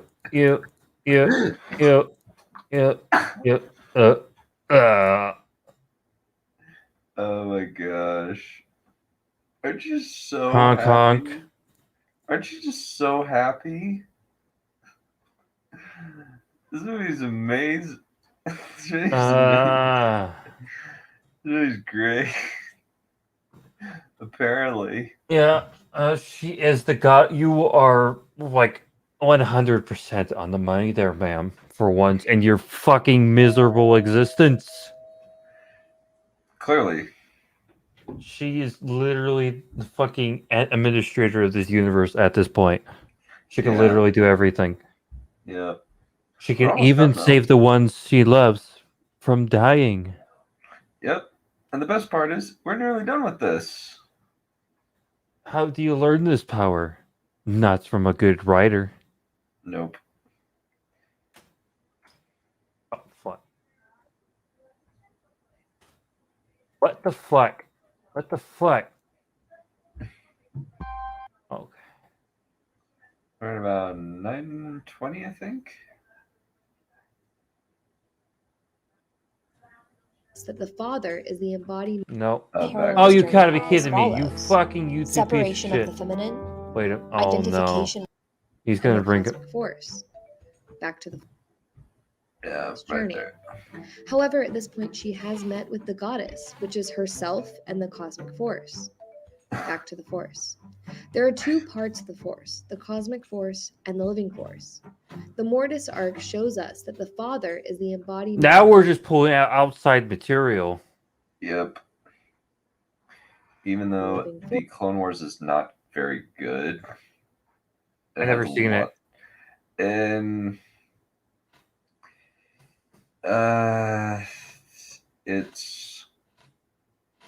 it's something. Let's go with that. Especially the Mortis arc is extremely controversial. Not very few people like it. Force, the connection between all things. The daughter and the son are embodiments of light and dark. The mother has no physical form because she is everywhere. The mother is the cosmic force. The cosmic force has a purpose and a will. When Rey connects with the cosmic force and decides to allow it to use her, she is connecting with the mother of the universe. This is why her spiritual journey is so important. Oh my god, you're bringing outside material to defend TLJ as a movie. because there's no other way to defend this stupid movie. What the fuck are you guys on about? A Blue People game is gonna be out. Yes. Apparently. James Cameron furry fantasy video game will exist. What? There's gonna be an Avatar fucking video game? Yeah. Drinks to the lore. Yeah, the Morris arc. Yeah. People really don't like the Morris arc. It's got a lot of problems. She must face her femininity. She must go on Face- a heroine's Face her femininity. Like, what the No. fuck does that mean? She must conquer her femininity. She must cast aside her femininity. Please elaborate. journey in order to fulfill the destiny that is set out for her. She was created by the Force. Okay. She was created by the Force. That's bull. No, she was created by Palpatine's son's wiener. Or Damn. Palpatine's clone's wiener. And now she is an instrument of it. Wah. We have seen what happens when someone who was created by the Force ends up trying to use the Force for their own selfish reasons. All I want is your love. Love won't save you, Padme. Only my new powers can do that. Rey's story is I'd rather watch episode 3 right now. Yeah. At least there's characters in there who have flaws. the And correction who of aren't that. utterly stupid. Yeah. They're just In or- mostly dense and stupid. In order to balance the Force, it is essential for Rey to allow the Force to use her. And that Giggity. Force is the mother. So this story is That's one of what? fem- Okay. I forgot about this. Also, notice how Rey's hair comes down and stays down from the cave scene onward. Again, Rey's embracing her feminine as well as letting go of her childlike self. You are literally. This whole video is her just reading way too much into this shit. Mm-hmm. Why does she have so many? There are so many stupid people watching these fucking videos. Mm-hmm. Yep. Yeah, because you're a moron who doesn't think for yourself. Oh, yes, just eat this up. You have no cognitive ability at all, don't you, people? No, they don't. Yeah, and the funniest thing is Neff really hates this girl, but I don't know if I think she hates Maggie more.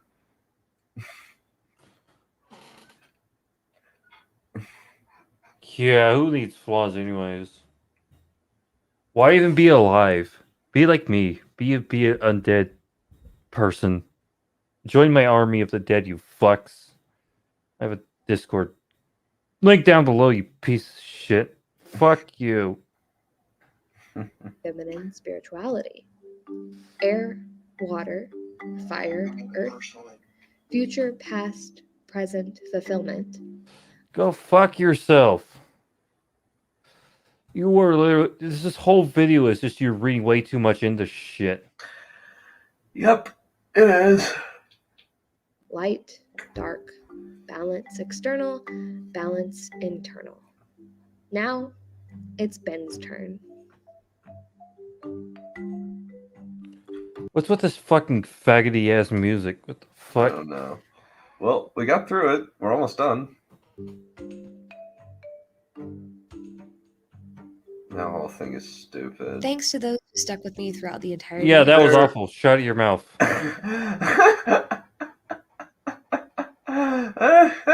Oh, that was awful. Well, at least it was shorter than most of the other things. Do you want to watch something else, and so we can hit the 2 hour mark, or shall I? Oh, we have a couple of palette cleanser. Whatever you want to do. I'm down for either. I know she has a Rise of Skywalker video that's pretty funny. Oh boy. Let's check it out, I guess. I can't wait. Send the link, Billy. Alrighty. I am sounding like so much. I am sounding incredibly like fucking potato right now. Yeah, he talks a lot more.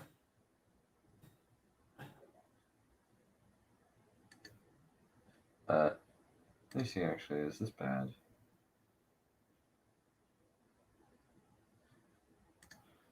I think, like, yeah, this one. Yeah. This one. Let's do this one. This one's pretty bad, yeah. Oh boy.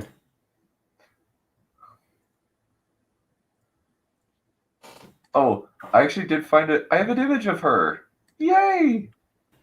Oh, my new girlfriend. Okay, I'm so Yeah. excited. Yeah. Let me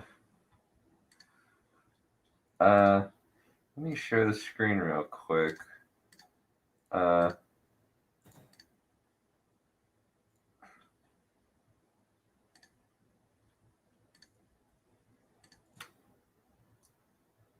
That's what I say. She's kind of a little bit of a crazy cat lady waiting to happen. Hmm.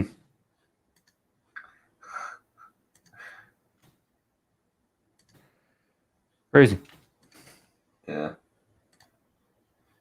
I already have the video put Oh on yeah, I the. do. Okay. Okay. Cool. Alrighty. Aren't you so excited? It's gonna be great. Oh, I'm so excited. Oh, at least this is only 12 minutes. It shouldn't be too bad. Oh boy.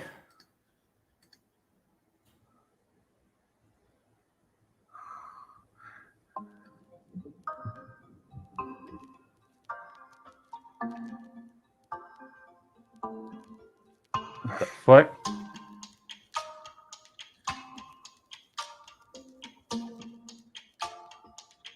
You know what? We should watch Mad Max Fury Road. Mad Max Fury Road is amazing. Are you being I sarcastic or are you think being for pieces real? to Oh no, academic I'm being for studies, real. I love there's Mad no Max end Fury to the Road. It's the best conversation of action movie of the 2010s. Too much violence on TV. Or you're just fucking soft, like a little bitch. about Yeah. violence in art and its effect on the audience. No, you choose to watch what you watch, so it depends. I prefer to look at story as a reflection of humanity rather than as something that has an effect on humanity. Both are A reflection of humanity rather than. Basically, it's what we want rather than what we are, I suppose. Kind of the idea that if we watch some, like, it is a reflection of what's in society rather than it influences society to be a certain way. are true, but I think that the former is more productive than the latter. It's asking the question, what does this say about us now, rather than attempting to control the media for different outcomes. So, in approaching this topic, I thought, what about the effect of violence on the story itself? What about violence through a more mythical lens? What does its use in the story say about us? In real life, violence is rare. Anyone can commit violence, everyone has the potential. It is everywhere, and yet, in day to day life, for most people, it is rare. But mythically, violence is a part of the cycle of life and death. It represents a shared struggle. A hero is an inherently violent figure. They have violence done to them, they must commit violence to save others. There is an apparent balance or binary that exists in the story between violence and innocence. Which sides different marginalized groups land on reflects something important about that social status quo. In aesthetic violence in women in film, Kill Bill with flying daggers, Joseph H. Kupfer states that film aesthetically frames violence in three ways. When all three are found, the violence provides more layers and depth to the entire piece. Structural violence is the most noticeable. It's stylized violence. It's how violence is framed, how the characters move across the scene, and how it contributes to the cinematic experience. It's what makes the violence in this scene different from the violence in this scene. Oh my god, what the fuck is that? Violence That's awful. I think that's some bad wushu movie, probably. I think somebody watched way too much anime. Probably, yeah. as a symbol is particularly interesting because if it's soaked in too much symbolism without structural or narrative reason behind it, it doesn't land well. Or when the violence is specifically towards women, it will carry a symbol or metaphor for women and not for men. If the creator is What? ignorant of this, then again, it doesn't land well. Implied violence can be poetic. It doesn't have to be on the screen, and oftentimes it shouldn't be. This is mostly seen in films targeted towards kids, but it's also commonly used in films which contain so much violence that it acts as an exhalation during an otherwise intense moment. Implied violence is also used to avoid showing sexual violence towards women, We're not through yet. which can be overwhelmingly distasteful to the women in the audience. Narratively, essential violence is that sort of mythical point I was making earlier. Heroes are inherently violent. Physical struggles and violent struggles are more visually accessible, and they're more exciting. In this case, the violence provides straightforward narrative meaning. A character begins weak but is now strong enough to beat up the bad guys. A character was searching for meaning but is now Oh strong my enough to God. for a cause.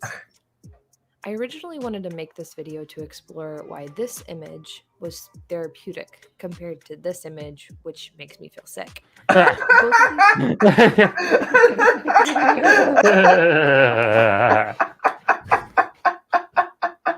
Wah, wah, wah, wah. Poor little Raylo. Poor little Wit and Folly. Who can feel anything for those characters or anything from that movie? It was so boring. Yeah. these scenes are implied violence against women, even though the nature of their deaths were not explicitly violent. I could talk to no end about how visually and meaningfully this Okay, so there's just like this weird thing, like violence against women is like this. I don't know how this. Like guys die all the time, but like when women die, it's like this huge thing. Maybe we could do a three first, since we're getting through this pretty quick. Mm-hmm. falls apart, but I wanted to explore why the imbalance hurts women specifically. But let's back up a bit, because the problem Oh, what? I missed that. about how visually and meaningfully this falls apart. But I wanted to explore why the imbalance hurts women specifically. But let's back up a bit, because the problem with violence done to women is directly connected to the problem with women being violent. And violence. This is only about women. Huh. You know, that is very true. We should cancel Noble Commando. No, we need to ascend him to godhood for having a base take. Women, the femininity, narrative, and violence in contemporary American cinema, Hilary Neroni states that the violent woman has always been present in American cinema, but that her use is still not on par with that of the violent man. She shows up in isolated incidents, such as femme fatales in film noir, or in large quantities with a genre, such as the final girl in slasher films. Neroni states that the depiction of a violent woman upsets this association of violence with masculinity. Yet, Amber Turd says otherwise. Mm. Amber, Who's Amber Turd again? Amber Heard. She's Johnny Depp's wife, and it was kind of portrayed for a long time that he was the abuser, when in reality she was the psychotic one. Each moment when the violent woman emerges on a wide scale in film history, the films in which she appears go to great lengths to frame her violence within the very symbolic system that her violence threatens to undo. In this way, these films are an effort to ameliorate the social antagonism at the same time as they are explorations of it. Kupfer provides a similar sentiment. When women start taking charge in ways traditionally enjoyed by men, the meaning and norms associated with gender are bound to change. Gone Girl. The problem here is that women who take up violence in a story are often given an arc which acts more as a cautionary tale against violence, which then doubles down on the way things are. Men are violent, women shouldn't be. Women characters must be role models. No. Oh, that's rather restrictive. I Mine. guess maybe that's an analysis, but I don't even agree that that is accurate. Also missed also slight typo there. She missed the one on the 1989. In action films, the man or masculine figure is the violent actor and protector. The woman or feminine figure is the innocent actor and must be protected. From a psychoanalytic Yeah, we're about to. Yeah, keep going. point of view, this is a common film binary that has always existed. Violent women break that binary. From a Campbellian point of view, the presence of a binary at all provides the potential to transcend it entirely. Take, for example, The Matrix, in which the man and woman are both violent.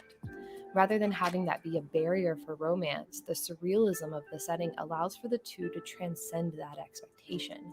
However, the reduction of Trinity's role as a violent woman through the following films again illustrates that the writers have a hard time writing both individuals and Okay.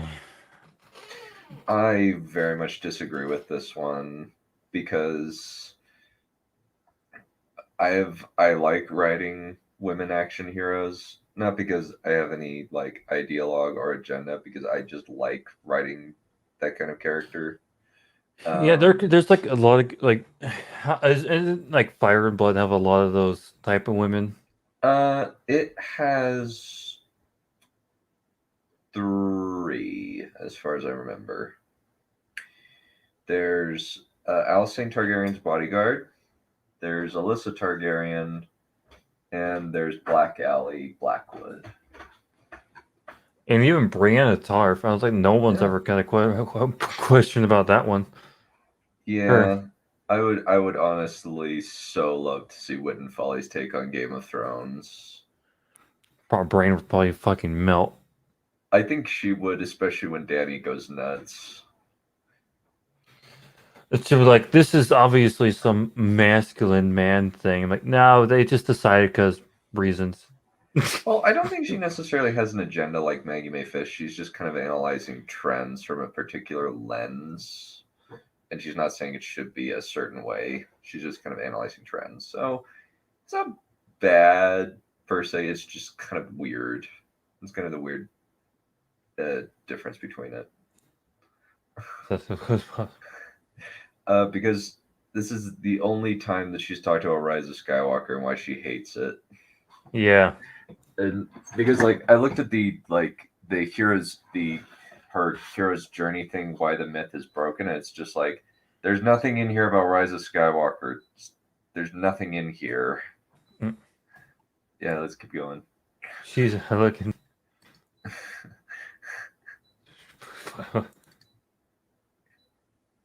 Two trans women are sexist. Yeah, that's actually really funny because even though the Wachowski sisters were guys at the time of the filming of this, they've now officially transitioned. Some very, very powerful ones. I'm thinking she imbibes LSD probably twice a day or something, possibly cocaine. Definitely meth. Method is in there somewhere. As warriors or violent heroes, because violence is so often a part of that binary and it needs a complement. The complement most of the time being nurturing or peaceful. We get this sort of problem in the Bond films as well. A heroine or femme fatale who is obviously capable of violence and typically acts violently toward the hero often meets a tragic end rather than end up with the hero. Of course, the format of a Bond story is that it always involves a new love interest, so this is expected for many reasons, but generally all the women who are truly potential partners for Bond choose violence over love and are therefore punished for it through death or exile. When a violent woman is not present, the male hero can have it all. The balance between violence and innocence, male and female, protector and protected, are uninterrupted. In these cases, the male hero gets his woman in the end because she's a compliment to him. Pause. Deja Thoris is actually really violent, and she's also really cool. I've never seen this movie, so I don't know any. I actually really like John Carter. The first It kind of has. Oh, this is John Carter. Oh yeah, Yeah. okay. It's like I didn't realize. I didn't. It's the very end after the implied sex scene where they're setting up that she will lay an egg and birth his son. Wow. That's good. Did you not know that the red people on Mars lay eggs rather than giving birth like normal people? Mm. It's weird. Mr. Edgar Rice Burroughs is a very interesting man, to say the least. Mm. Theoretically, the presence of the violent woman actually promotes gender fluidity. It also may promote transcendence of the binary, where the hero, whether alone or with a partner, chooses to combine both violence and innocence within themselves, whether metaphorically or literally. And of course, the reaction of hostility or antagonism to these characters illustrates society's. Oh, you're gonna Joker. No, not Joker. Harley. No. Yeah, Birds of Prey. Current status quo and the inability to change, to embrace the violent woman as a more complex, multi-layered character and not just a stereotype. So back to these images. The binary, which was present in the prequel trilogy, kept Anakin and Padme pretty equal. She is innocent, he is violent. She is a politician, he is a Jedi. Lucas armed Padme a few times to show her strength, but generally she was a complement. The peaceful and nurturing side of this binary. Her real death in very, very weak ways. Yeah. I really like. I am fine with most of Anakin's writing. Padme, though, there's a lot of problems. So, yeah, Petite Five Girl, thankfully, I don't really often do that unless I like put magic in there. Yeah. So that's kind of how I fixed at least Hera in Battle of the Seven Suns, which is coming out at the end of this month. She is a strategist more than she's a fighter, and she mostly fights from horseback because that way she doesn't have to like engage with somebody like toe to toe. So yeah, that's how I kind of solved that problem. As peaceful went right alongside his symbolic death, presented as a nightmare. Anakin was punished for being violent, and Padme's death was not really a punishment. Rather, it was dictated by the story prior. But the binary that exists in the sequel trilogy was the point? Completely out of whack, and not in a good way. Rey is, by definition, a violent woman, a warrior, a Jedi. She and Ben were together violent actors. Neither Rey nor Ben represent innocence, nurture, or peace. Rather than leaning into that imbalance and promoting a fluidity of traits, the need to kill off one of them was too great. The aesthetic is that she ends up dead, gray in the face, lifeless, and limp. This is without romance or poetry or metaphor. It is wholly realistic, and it is frightening.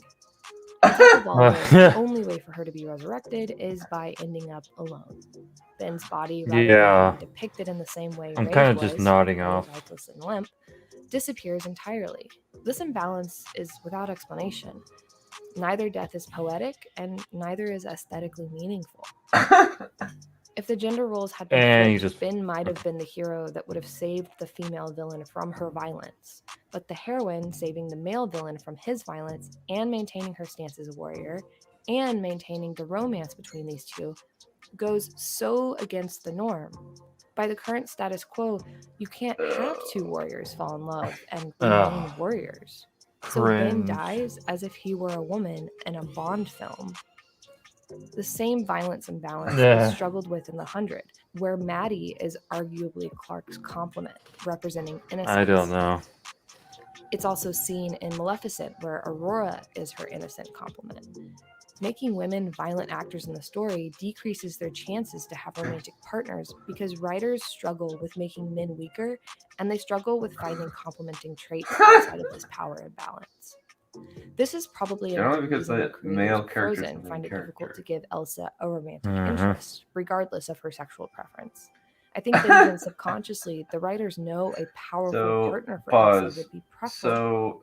So, you haven't seen School of Movies, Frozen 2 thing, right? I haven't seen Frozen 2. Okay. So there's a scene that has a lot of vulva and uterine imagery, female uterine imagery in it, and it's basically like they're complaining that that Disney is queer tormenting the audience who wanted Elsa to have a girlfriend by queer baiting them through a lot of the uterine imagery and also the bisexual lighting.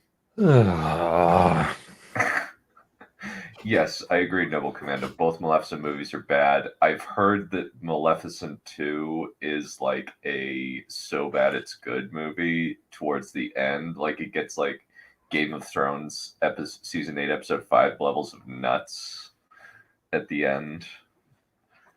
So That would be very not fun. That would be like PTSD for me. let me actually find an image of Cave Ice Frozen 2. Let me see. The Ice Cave in Frozen 2. Oh, bisexual. I have like fucking pink and blue lighting. I don't know.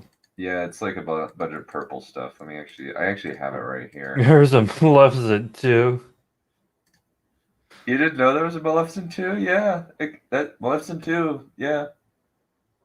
Came out in like 2018, I think. Sad. But this is kind of like an example of like the lighting in the Frozen 2 cave. Oh. Yeah, these people are crazy. They just read way too much into the shit.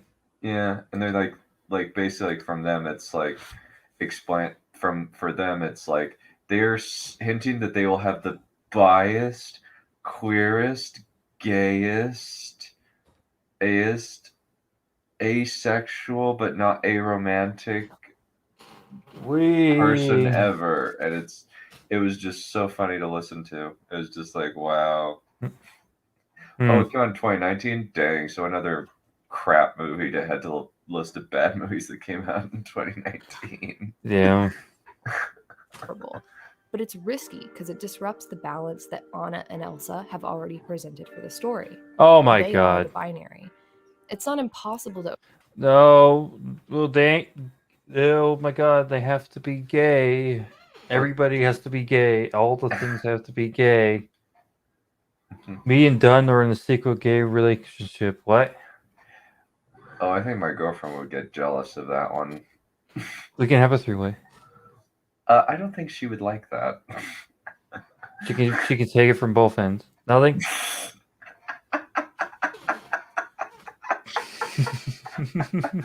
Don't worry, she'll show up on stream eventually. Oh boy, she's gonna rear me for that one, isn't she? Probably. To overcome this is just that it drastically changes the product. Well, I don't have anything anyway, so it doesn't matter. Violence that is aesthetically meaningful and plays with the binary in creative ways absolutely does exist. However, as stated prior, it's often in isolated incidents or in specific genres. While male-centric dramas, comedies, and dramedies are seemingly more violent in both structure and narrative, female-centric stories are becoming more careful with how they handle their feminine characters. That's because everybody's walking on glass these days. Yeah, because cancel culture is a toxic wasteland that extends throughout the entire movie industry. Honestly, though, sometimes cancel culture, like, I think like cancel culture went out after Shad, and then just people laughed them off of Twitter, or at least laughed them into deleting their tweet or privating their tweet.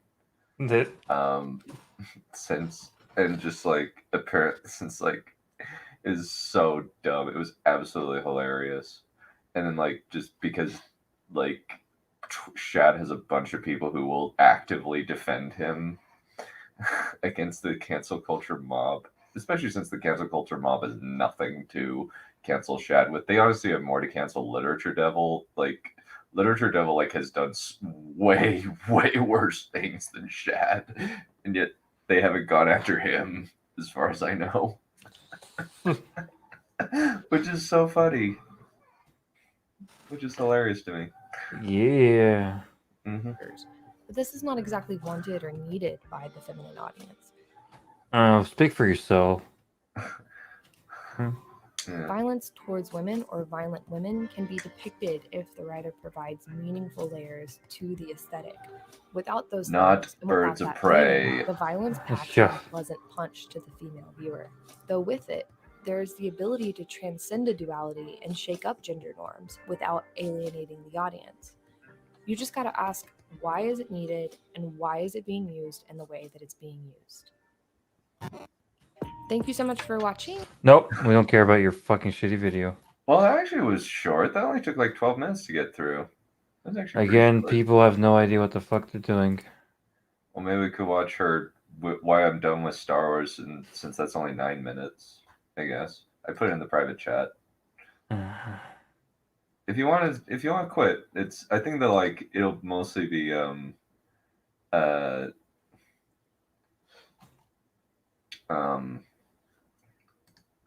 I can share my screen.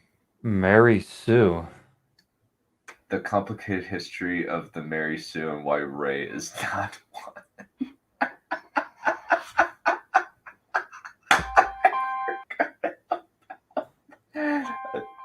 Well, not that one. Maybe like the why she's done with Star Wars, like specifically like the Mandalorian. Like she's actually critiquing the Mandalorian, which is hilarious. So do you want to keep going, or shall we call it a day? We've been here for a couple hours.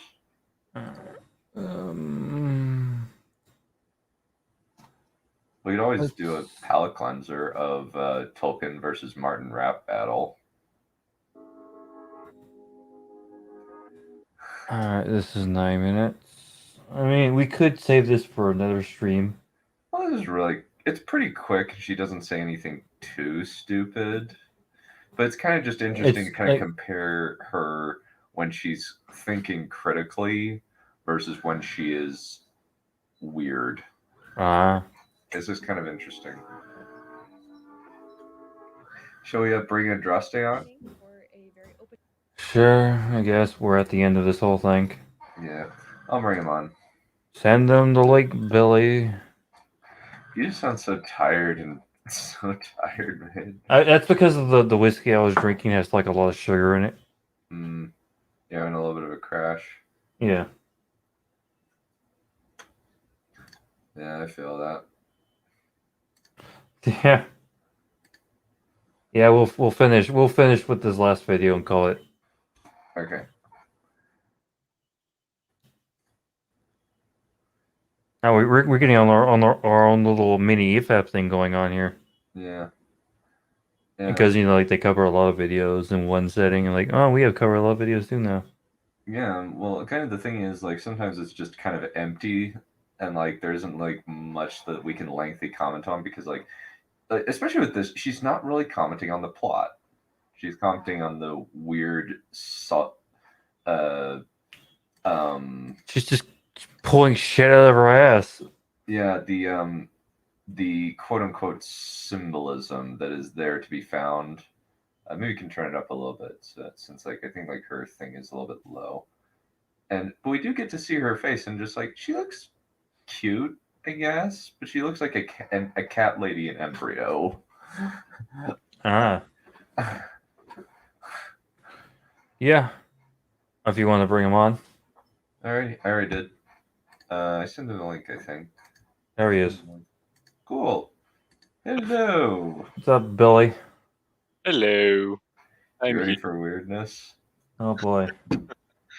I've been listening to Warhammer lore for like 6 hours on a train. I think. How much of the stream have you listened to so far? I was on a train for most of the day, so I missed like the first 70 minutes, and I only came in at the end now. So. Okay. Okay, because like earlier in the video, I was very out of it. He was really angry when they said that it was the throne womb scene. Oh yeah, because I took way too many shots way too quickly, and I was a little woozy. Yeah, or the throne room scene represents first blood, intercourse, and passion Of in the course throne it does. Yeah, it was hilarious. Like Witten Folly is a gem. Yay! She is the greatest, shiniest gem. She is so shiny. I want to put her on top of my Christmas tree. The metaphorical Anyway, one or the literal one? I guess the metaphorical bullshit tree of fuck me-isms. All right, let's check out her actual criticisms. Open discussion about my mental health, featuring a very weird, imaginative conversation I keep having with Dave Filoni and Jon Favreau. Okay, maybe you shouldn't actually, you shouldn't Yeah, actually. this tosses your analysis in a fair bit of doubt. So maybe you shouldn't actually show your face. Your lighting is horrible. Yeah, it's kind of odd. She looks like she's made out of Play-Doh. Well, her face is so bright. She looks like she's made out of plastic. I mean, very bright, very smooth. Yeah, she is. She definitely does have a little bit of a baby face, or like a corpse. Like we got a Force-sensitive child here. Oh my god. Training. Okay, well, who's gonna train him? It's got to be a Jedi. Exactly. Okay, What well, kind of Jedi that's around. what's this? It can only be Luke. Wait a second. Why do we have to train him? Because he has anger and hate inside of him. Well, all kids have hate and anger inside of them. But they don't need to be taught by an institution not to be that way. Well, who's going to teach him to lean towards the light? Parents, friends, family? Nah, we're going to go with Luke Skywalker. Nah. What? Story time. A little over a year ago. I mean, Mandalorian is so easy to destroy because it's so thin and stupid. Yeah, there's so much stupid in it. Yeah. But for some reason, people just don't notice. I think that they yeah, a little bit. I think that the issue is that Luke Skywalker made a lot of the fans happy, but I think Professor Geek had a good point where he says no, it's actually worse because it's showing that this aspirational Luke turns into Jake Skywalker. All of us are looking right at you, Johan. Because you want to watch Frozen 2 to see how bad it is. It's actually not that bad. Hey, no. It's, from what I heard, it's just very subpar and mediocre. Yeah, it is just, it's okay at best. I think School of Movies have more problems with it than me because of middle-aged child. Yeah, they have more problems with it than I do because they're ideologically crazy, and I do think at one point, and the mystery in it, elements in it, are really poorly developed and explored. That's not how the Force works. That's not how the Force works. I love how Han Solo... You just summarized the entire sequel trilogy. I love how Han Solo, the guy who is a complete cynic, has a better understanding of how the Force works than any of the writers. Mm-hmm.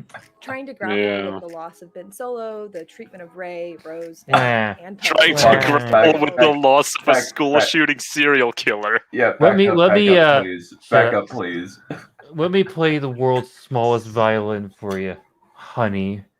But back up, please. We need to, let's do that. Turn it up a little bit so we can get it. A little over a year ago, I was in a precarious place mentally, trying to grapple with the loss of Ben Solo. Okay.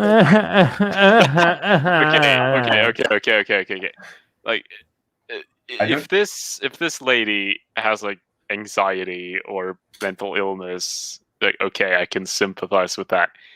Grappling with the loss of a school shooting psychopathic serial killer who doesn't even exist. Yeah, I could not sympathize with that. No, and she even has a Ben-demption video. I think we should watch that at some point, but we should probably like take a break from Wit and Folly and kind of like alternate content creators and content. Yeah. The treatment of Rey, Rose, Finn, and Poe, and just in general the mishandling of the Skywalker saga, it put my Thank brain in a you. place that was not good. I won't get into how this movie failed in so many ways, Rey Skywalker. but I will be going into how The Mandalorian failed me in a very similar way. So last year on a family trip at the beginning of the new year, I had believed, honestly, in this like creepy cabin that we were staying out in the middle of the woods, Oh my god. that we were all going to be murdered. I truly believed it. I was completely Well, you are a real city folk, aren't you? I was like, what? I forgot about this, but I've seen this video before. I was just like, what is up? She is paranoid the hell and back, ain't she? Okay, this lady needs to see a therapist, like immediately. Like she's Yeah. gonna just wake up in this wooden in this cabin in the middle of nowhere and fucking Yeah. fucking Michael Myers with machetes just standing right above her head, about to chop her fucking head off or something. paralyzed by fear. Yeah, or it's like the cabin in the woods where it starts shaking and a giant hand comes up. Yeah. Her I started catastrophizing very catastrophize. It looks like we're gonna get. things, and I was barely getting any sleep. Through all this, I learned that the brain does very weird things whenever you feel an immense sense of betrayal or loss. I've always had the ability to adapt and like move beyond things fairly quickly, so this was very new to me. I invested so much into the end of the saga. You probably shouldn't. Like, if you are suffering from psychological problems due to the death of a fictional character who is also a piece of shit, like, yeah, you should definitely seek some sort of medical attention as soon as you can. So you mean I should take medical attention because my mom Daenerys died because she burned down the city for no reason? No, because you actually exist. I actually exist now, so you people can't stop denying my existence. That's great. And like I'll she's tell that crying to over Talking Kylo Thrones. Ren, who is like more psychotic than Anakin was, to be perfectly honest. Anakin doesn't have Like, Kylo even Ren if you take like the Revenge of the Sith novel Anakin, who Get on thinks like, oh, she's crying, but at least those are my tears. Yeah, It's like, Kylo Ren is worse than that. Like, Yeah, Anakin. Yeah, I don't like the Revenge of the Sith novel very much because Anakin is clearly psychotic. You know that's a good point. You know, well, when you he's make clearly psychotic in the Shut up. film too. That too, but it's just like, it's kind of more of an psychopath, yeah, more than anything else. You know, he does bring up Noble does bring up a point. Like, if you ever make a video, don't ramble on and on. Like, that's a good way to have people just click away from your video immediately. And also, why would Get you to your point? And also, like, invested so much in the end of the saga, and so you're having depression because you invested a lot in the end of a movie series that ended really badly to the point where you are catastrophizing everything. I mean, I feel like Again, shit when Game of Thrones ended like garbage, but I don't know if that's a little different. I think that was just you're angry at having your intelligence insulted. Yeah. I can never get over.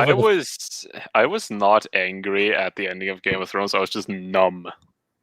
Yeah, since I'm actually listening to History of Westeros, go through through seasons 5 through 6, and I'm currently on episode 2 of season 6, and it's just like, no, season 5 and 6 are really bad.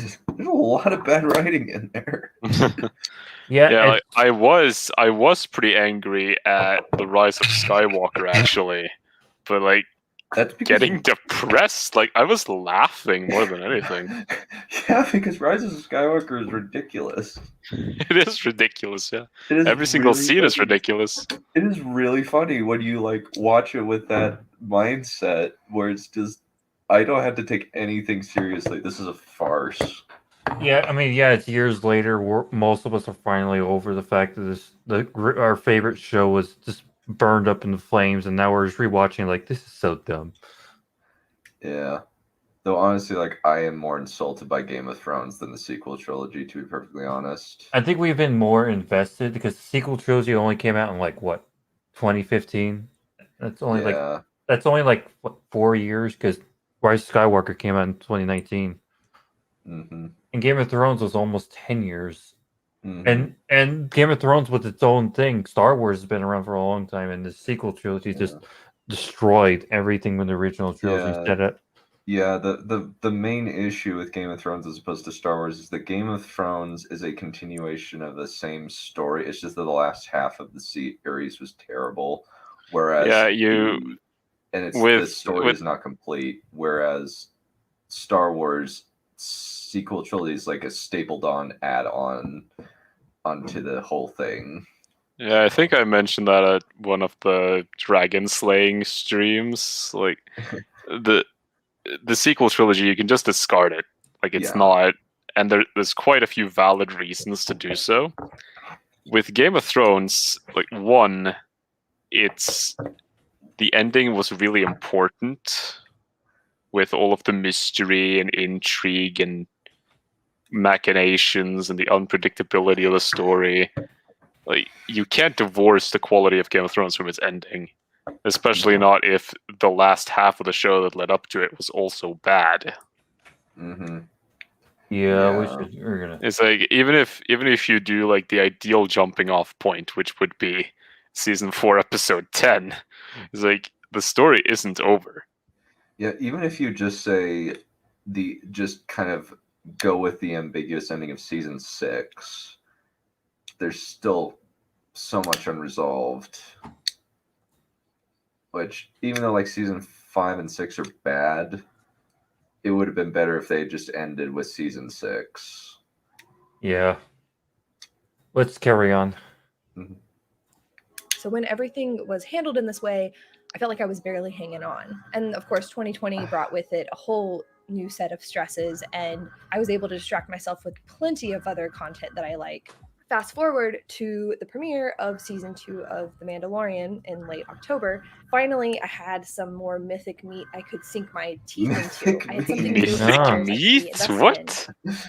So this person is obsessed with the Campbellian hero's journey and the Campbellian monomyth. And watch Edge of Tomorrow then. Exactly. Rewatch the original trilogy. Like, watch Kung Fu Panda. Or rewatch your precious TLJ. Yeah, I wrote Burn It in the Fire. Yeah. The first episode began with a bang, and I was digging back into Star Wars. Yeah, when I first watched the first episode, I was like, yeah, this is all right. My first viewing, I mean, if I watch it now, I'll probably like middle. I watched it. I watched season 2 and kind of just a state of boredom. Same. Because I thought they were gonna use these characters throughout, like the marshal. I thought he was gonna be a recurring character, but nah. And then they just kind of that's like the problem. Like I've heard people say that there's like, oh, it's an episodic story, but every single episode contributes something. Like, no, it doesn't. No, they're all disconnected from each other. Like in season 2, like one of the episodes. I would agree that it does contribute, but it does so in such minute ways that it barely. It's like at the very best, an episode will set up one plot point or one character that will have an impact on the story later. Yeah, like episode 2 of season 2 is completely useless. The Ice Spider one, that one's completely that useless. was just filler. Yeah, that one's terrible. Yeah. I mean, you could argue that episode 1 is filler as well, but then you got Boba. Yeah, that's like the only thing. And then they turn like the most like okay-ish bounty hunter from the original trilogy into frickin' John Wick. Yeah, and it was the way they just wanked him in episode 6 just made me laugh. It was so absurd. Oh Yeah, my and he's god, also, that like- was the dumbest episode like in fight choreography ever. The fucking boulder scene had British Potato and me laughing my asses off. Yeah, that was bad. Yeah, and then Also, the fact that he never got his jetpack when he was running back to get. Oh my Grogu. god. I guess Mando kind of forgot about his jetpack. Yeah. Also, we Or- know from episode 2 that he can call the jetpack back to him. From season Remember 1. that? So he doesn't even need to pick it up or do any cumbersome process with it. Yeah, the Crate Dragon looks aesthetically cool. Like, he looks really cool. It's kind of a nonsensical action scene. Like, just watch EFAP cover it. Yeah. Yeah, it really doesn't make sense conceptually. Yeah, and then it's just then they wank over Luke Skywalker a lot. In Yeah, the they final do. episode. And it's just like, it's not really them giving the fans what they want. It's actually making the Jake Skywalker hurt worse because it's saying That's that gonna turn into Jake Skywalker. Yeah, like I think. Well, with his face, I could kind of believe it. Oh yeah.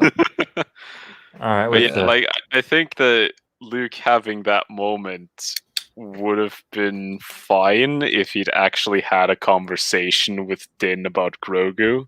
Like, or had a character, period. yeah, he has no character in that episode. Like, he's just, No. oh, hey, give me the kid. Bye. Yeah. Luke, why are you such a rude asshole? You've never been like this. Well, at least up until TLJ. Like, have a conversation with this guy. Explain what's going on. Fucking Yeah. hell. What's carrying on now? Star Wars lore. I got out all my related books. I reread The Hero with a Thousand Faces. I even bought some more books to help me parse through some of the mythical stuff I was seeing.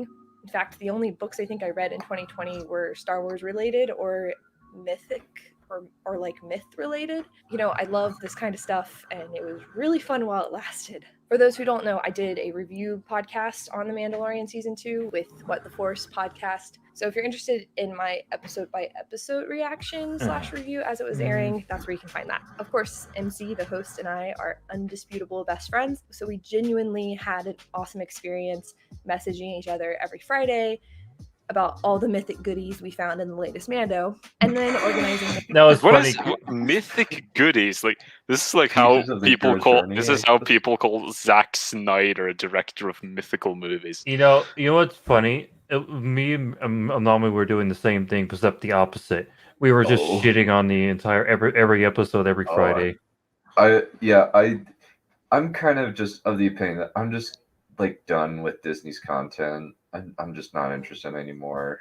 I'm not going to give them any of my time or money. I'd rather watch Fear Factor than anything that Disney is putting out. Is that thing still going on? It's not. I'm actually just rewatching the old stuff. I'm in the middle of season 6 now.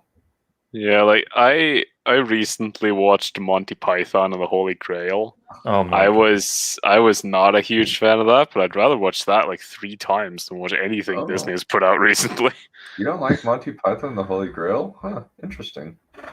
Yeah, like the comedy just didn't work for me. My name is Tim. Yeah, I liked Tim the Enchanter, and I liked the ending, and I kind of liked the whole Bridge of Death, but that What? was He just more. throws What's your himself favorite? into the What pit. is your favorite color? Blue. All right then. What is the Blue, airborne no, velocity? yellow. Yeah! those thoughts into notes to record for the podcast. The season had a lot of weirdness that I actually loved, and even when it was handled poorly. Oh, are we now bringing up the This genocide of shit. Frog Lady?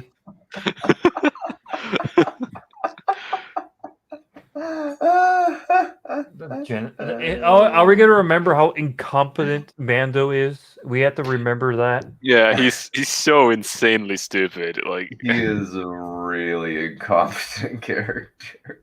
He is not as incompetent as Sam Witwicky, but that's not saying much. that's Oh. a low ass bar. I know. I can't think of anybody more incompetent, like off the top of my head, that isn't Sam Witwicky. If anybody can, Like, bring him you up. could, I mean, joke characters don't really count, do they? No, like if they're like serious characters, like characters Yeah. they I still really enjoyed the show. And then the final episode happened. It was even before He Who Must Not Be Named showed up. He must not be named.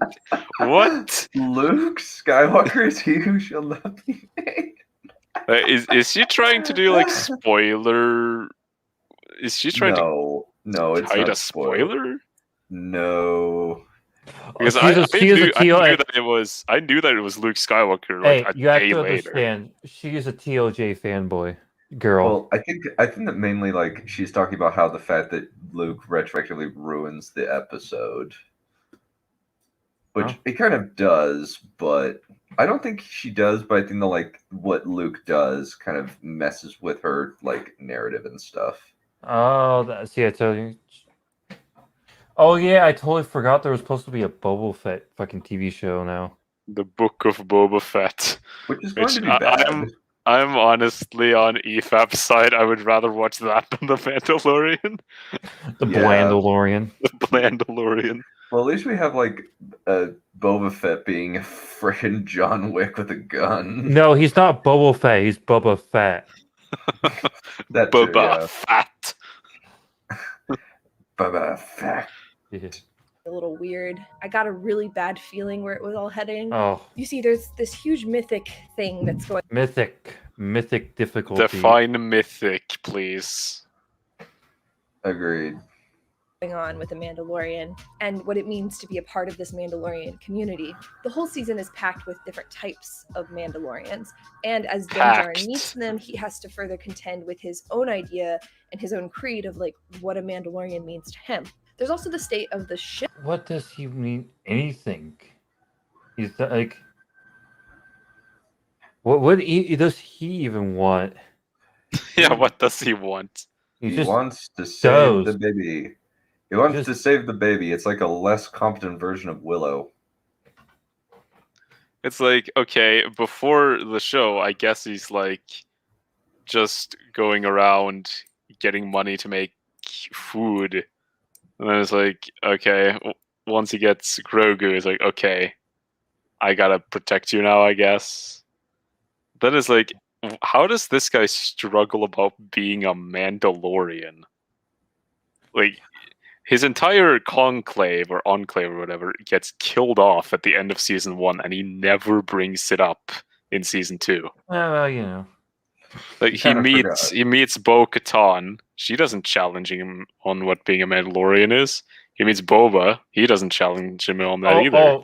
I just remembered this. I never watched the Mandalorian, the Clone Wars, but remember the part where he defeated the guy, and he is like the leader now or something. Yeah. Mm-hmm. Because he took the staff, and he's like, "Oh, now I have to kill you to get to earn the right to keep the weapon or some shit." But the guy is still alive. He took the weapon from. And last time I checked in the Clone Wars, you didn't need to kill the person to. It was in Rebels that it was established that it was a symbol of Mandalorian leadership. But yeah, you don't need to kill anybody, and you don't need to win it in combat. Indeed. So they just bullshitted this whole fucking They conflict. just bullshitted the drama, yeah. Pretty much, yeah. Ship, which was really interesting. It's barely hanging on. It's being held together by like Mon Calamari netting. It's truly Din's only home. When it's blown up, he pulls 2 items from it out of the ashes: the spear. That was such a stupid scene, by the way. We already know that the Yeah. Like they could have done that anytime. The stormtroopers are so incompetent that they can't hit a single lady standing in full view. And like they run away from a guy after he shoots down 2 of them, and they run out in the open and all that bullshit. And then they run back to the ship, which they for some reason didn't use before, and is able to hit the Razor Crest with 10,000% accuracy. Yeah. Hey, the plot why? armor is insane in this show. Hey, oh yeah, it is ridiculous. Their aim was plot dependent. Mm-hmm.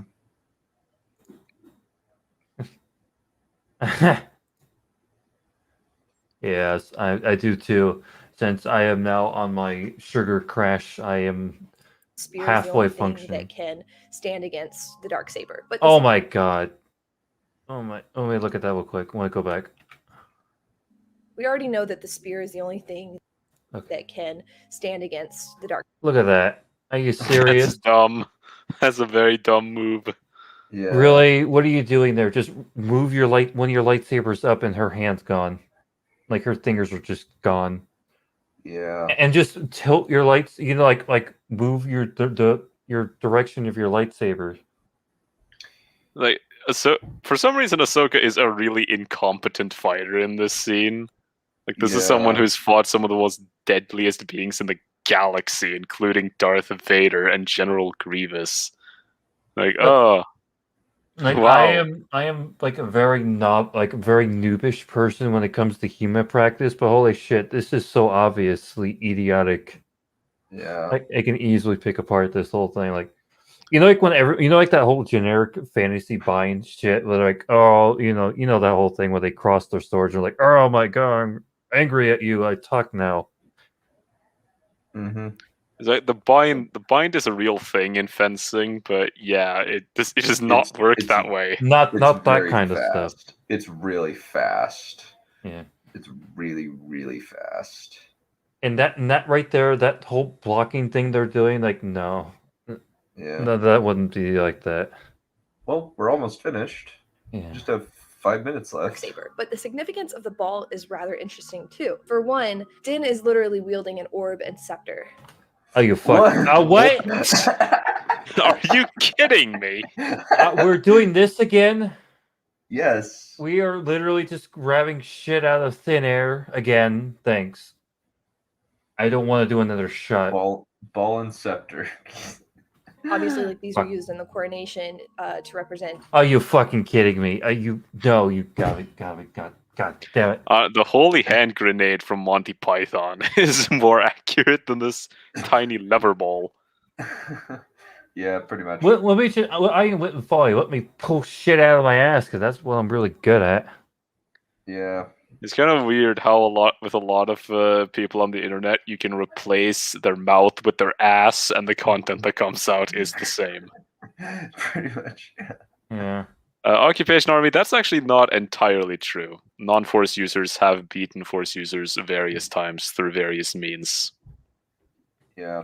Yeah, even probably with lightsabers too, because not all Force users are competent.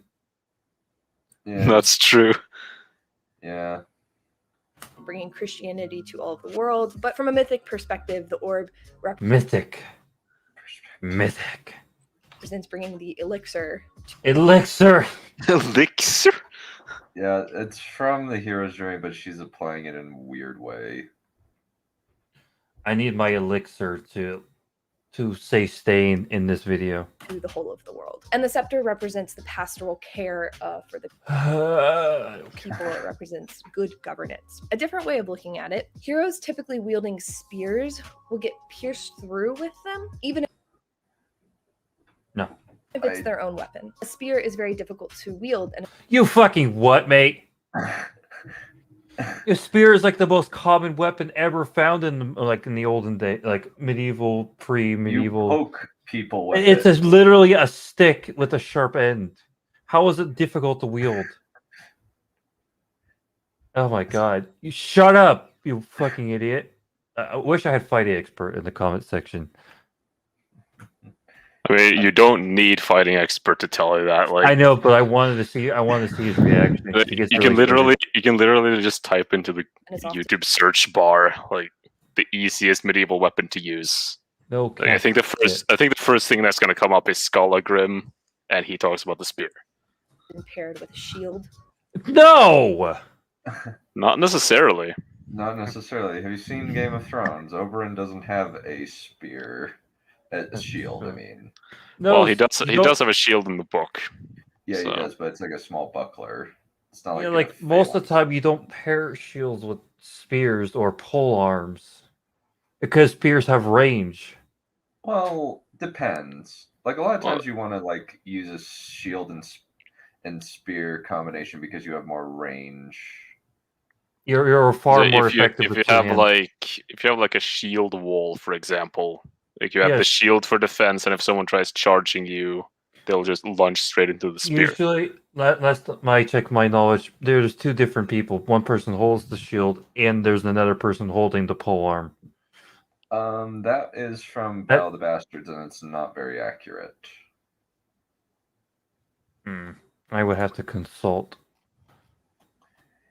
Yeah, last time I checked, I know there is the Macedonian phalanx. They had small bucklers and giant pikes that required two hands, as opposed to the Greek phalanx, which is basically overlapping shields and a spear. In these myths, the spear will typically break or shatter or splinter. Sometimes the tips of them are poisoned. Just the presence of a spear is kind of foreboding in a way. If you watched my video on the first season of Mandalorian, you'll see that I contemplate about how Din Djarin is actually Parsifal from Wolfram's Parsifal. And within this epic, Parsifal is pierced through with a spear. In fact, the name Parsifal means pierced through the middle. To somebody like Joseph Campbell, for instance, this means that someone has come to terms with their own being. They have to find a way to their true self and then bring that knowledge back outward to the community. What? So, following these threads of I don't know, thought it's just lead us to bullshit. several very That was a interesting plot complete points for the non final sequitur. episode. 1. Din using the spear. Hold on. We're using it.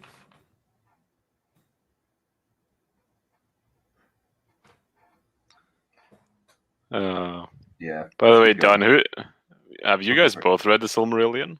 I am aware of what happens in the Silmarillion, but I haven't read it precisely. Favorite elf? Feanor. Okay. Your mom. I do like Fingolfin as well. I'll probably listen to it at work, maybe. Probably something I can do listen to at work. Is it on Audible? I think it is. It's probably even on YouTube.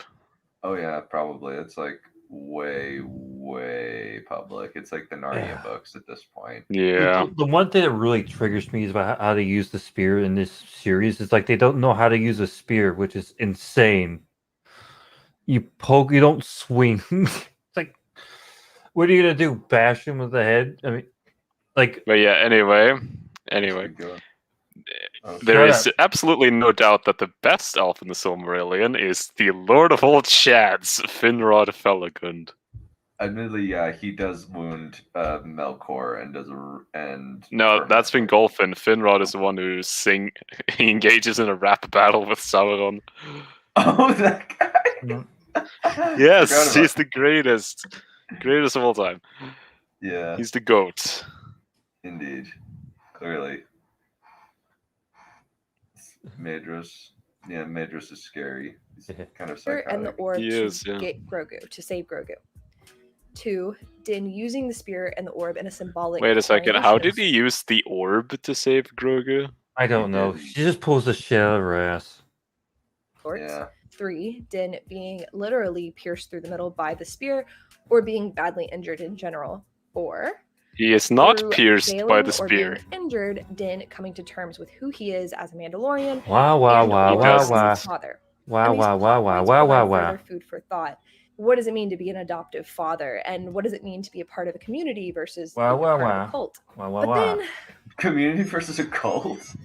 They throw a gigantic bomb on the plot, blowing up all of these neat threads that they themselves had established. The ball is all but forgotten about. The spear is predictably used in a boss battle of sorts.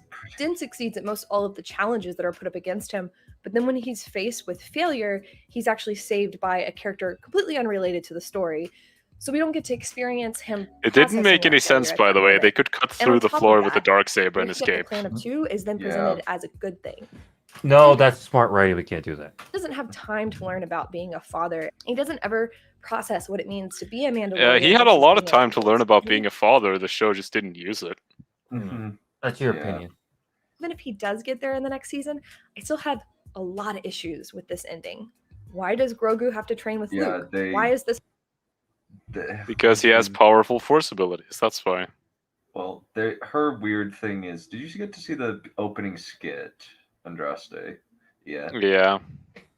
Her thought is that you just need a community to teach him the light side of the Force, because she's a sequel trilogy crazy. Well, I thought it was just that control your emotions. It's like just don't be a crazy person. Exactly. It's necessary. Why do all of those who are Force sensitive have to train to become Jedi? Because they Because don't just know everything. Because it requires training to know how to use the Force. You know, like it requires like some effort to learn how to speak. It's been established that there are certain things that just sort of come to you instinctively if you have the Force, but it's also been established multiple times that you need training and discipline in order to use it correctly. Yeah, you're right. That is a very good Kylo point. kills Grogu. Oh. Wah, wah. That's a shame. Yeah. Why do Jedi have to isolate children from their parents? Why did it have to be Luke? And why does Okay, this so seem to clear? address the first point, well, technically the second one, why do Jedi have to isolate children from their parents? Well, they technically don't. The idea is that you can't be attached to other people, because being attached to people may lead you to make decisions for their sake as opposed to what is best for everyone. The prequels kind of mess it up, which is dumb. Yes, they do. Yeah. But yeah, that's the idea. And it kind of contradicts a little bit with the original trilogy, where Luke's connection with Vader is the reason why he wins. Mm-hmm. Clearly paralleled the Vader hallway scene from Rogue One. Yeah, that's because that scene was really popular, so they want to imitate it again and again. They also want to pander really, really hard because they want to get back some of the original trilogy fans who they pissed off. This makes me really concerned because now this is probably what they're all gonna only ever do now from now on. Well, I think that they will probably go back to identity politics in Star Wars, since they used identity politics in WandaVision and especially in Falcon and Winter Soldier, and they're probably going to do it more in Loki. So, I mean, from what I've heard, Loki has already destroyed the MCU completely. Huh? Wow. Should I explain that? In different time. Yeah, different time. I know, like, the Infinity Stones show up in that episode, which is just like, what is? It's more like three versions of each Infinity Stone. Like, fuck. Oh, okay. But yeah, just to address space junk. Yeah, Jedi have to train Force sensitives, because otherwise they might end up developing their powers independently and using them for their own reasons. And in bad ways that will end up hurting other people. Because imagine if you could technically mind control somebody. That could be really deadly. It's like super speed. Yeah. All right. Yeah. Let's get back to it. If the answer to all of these questions is because it's Star Wars, then I guess I just don't like Star Wars. Friday night, hours after I got to watch the episode, get kind of mad about it online, and then go back to find out that Luke was on screen for a whopping 10 minutes. The hallway scene alone was 5 minutes. At that point, I finally just broke. I cried and cried so hard. Oh my god. You're so weak. I realized that Star Wars was never for me. The Last Jedi was an exception. Rian Johnson made a movie that had all the things I love. All the things I love. Like this. I don't generally like to make fun of people's movie tastes, but yeah, with this, I'm just like, wow. If The Last Jedi has all the things you love about movies, I seriously question your tastes. I have to seriously question your ability to think critically about literally anything. What's that? The weird thing this is like, okay, people are going around saying that The Rise of Skywalker is good, that The Last Jedi is a masterpiece, that Zack Snyder's Justice League is a masterpiece. If you think any of these movies are anywhere close to good, how can you ever call a single movie bad? Yes, indeed, crazy cat lady. Yeah, that's why I said she is a crazy cat lady in embryo. Yeah. about stories and myth, romance, failed legacy, failure Failed of legacy. institutions, Failure of finding Failed your own path, legacy. powerful Failure but of feminine women, the eagles of war. Powerful women. Do you know Oh, that but- powerful? Where's all the power here? Like, Mary where's the Sue? power? Where's the power? Also, like failure of institution and failed legacy. That whole thing about the Luke's legacy failing is a contrived, awful asinine decision. First draft. Yeah. Yeah, this is a first draft. Terrible idea.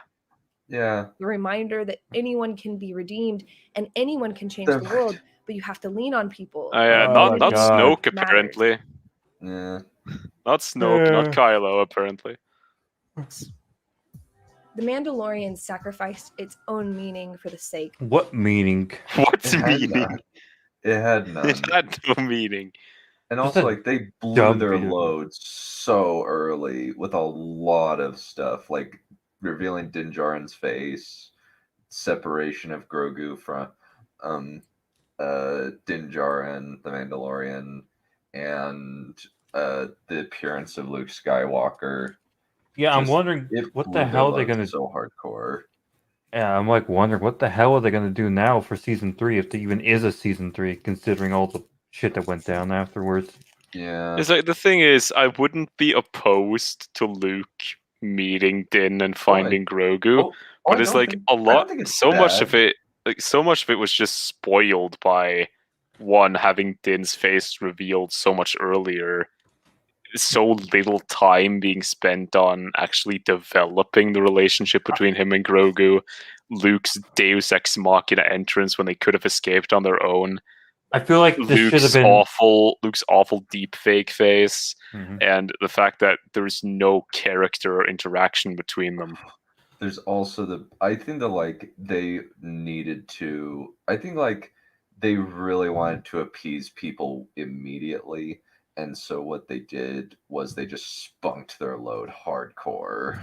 I feel Yep, like they this did. should have been the end of the Mandalorian TV show or something like this. Like this was the end or some shit.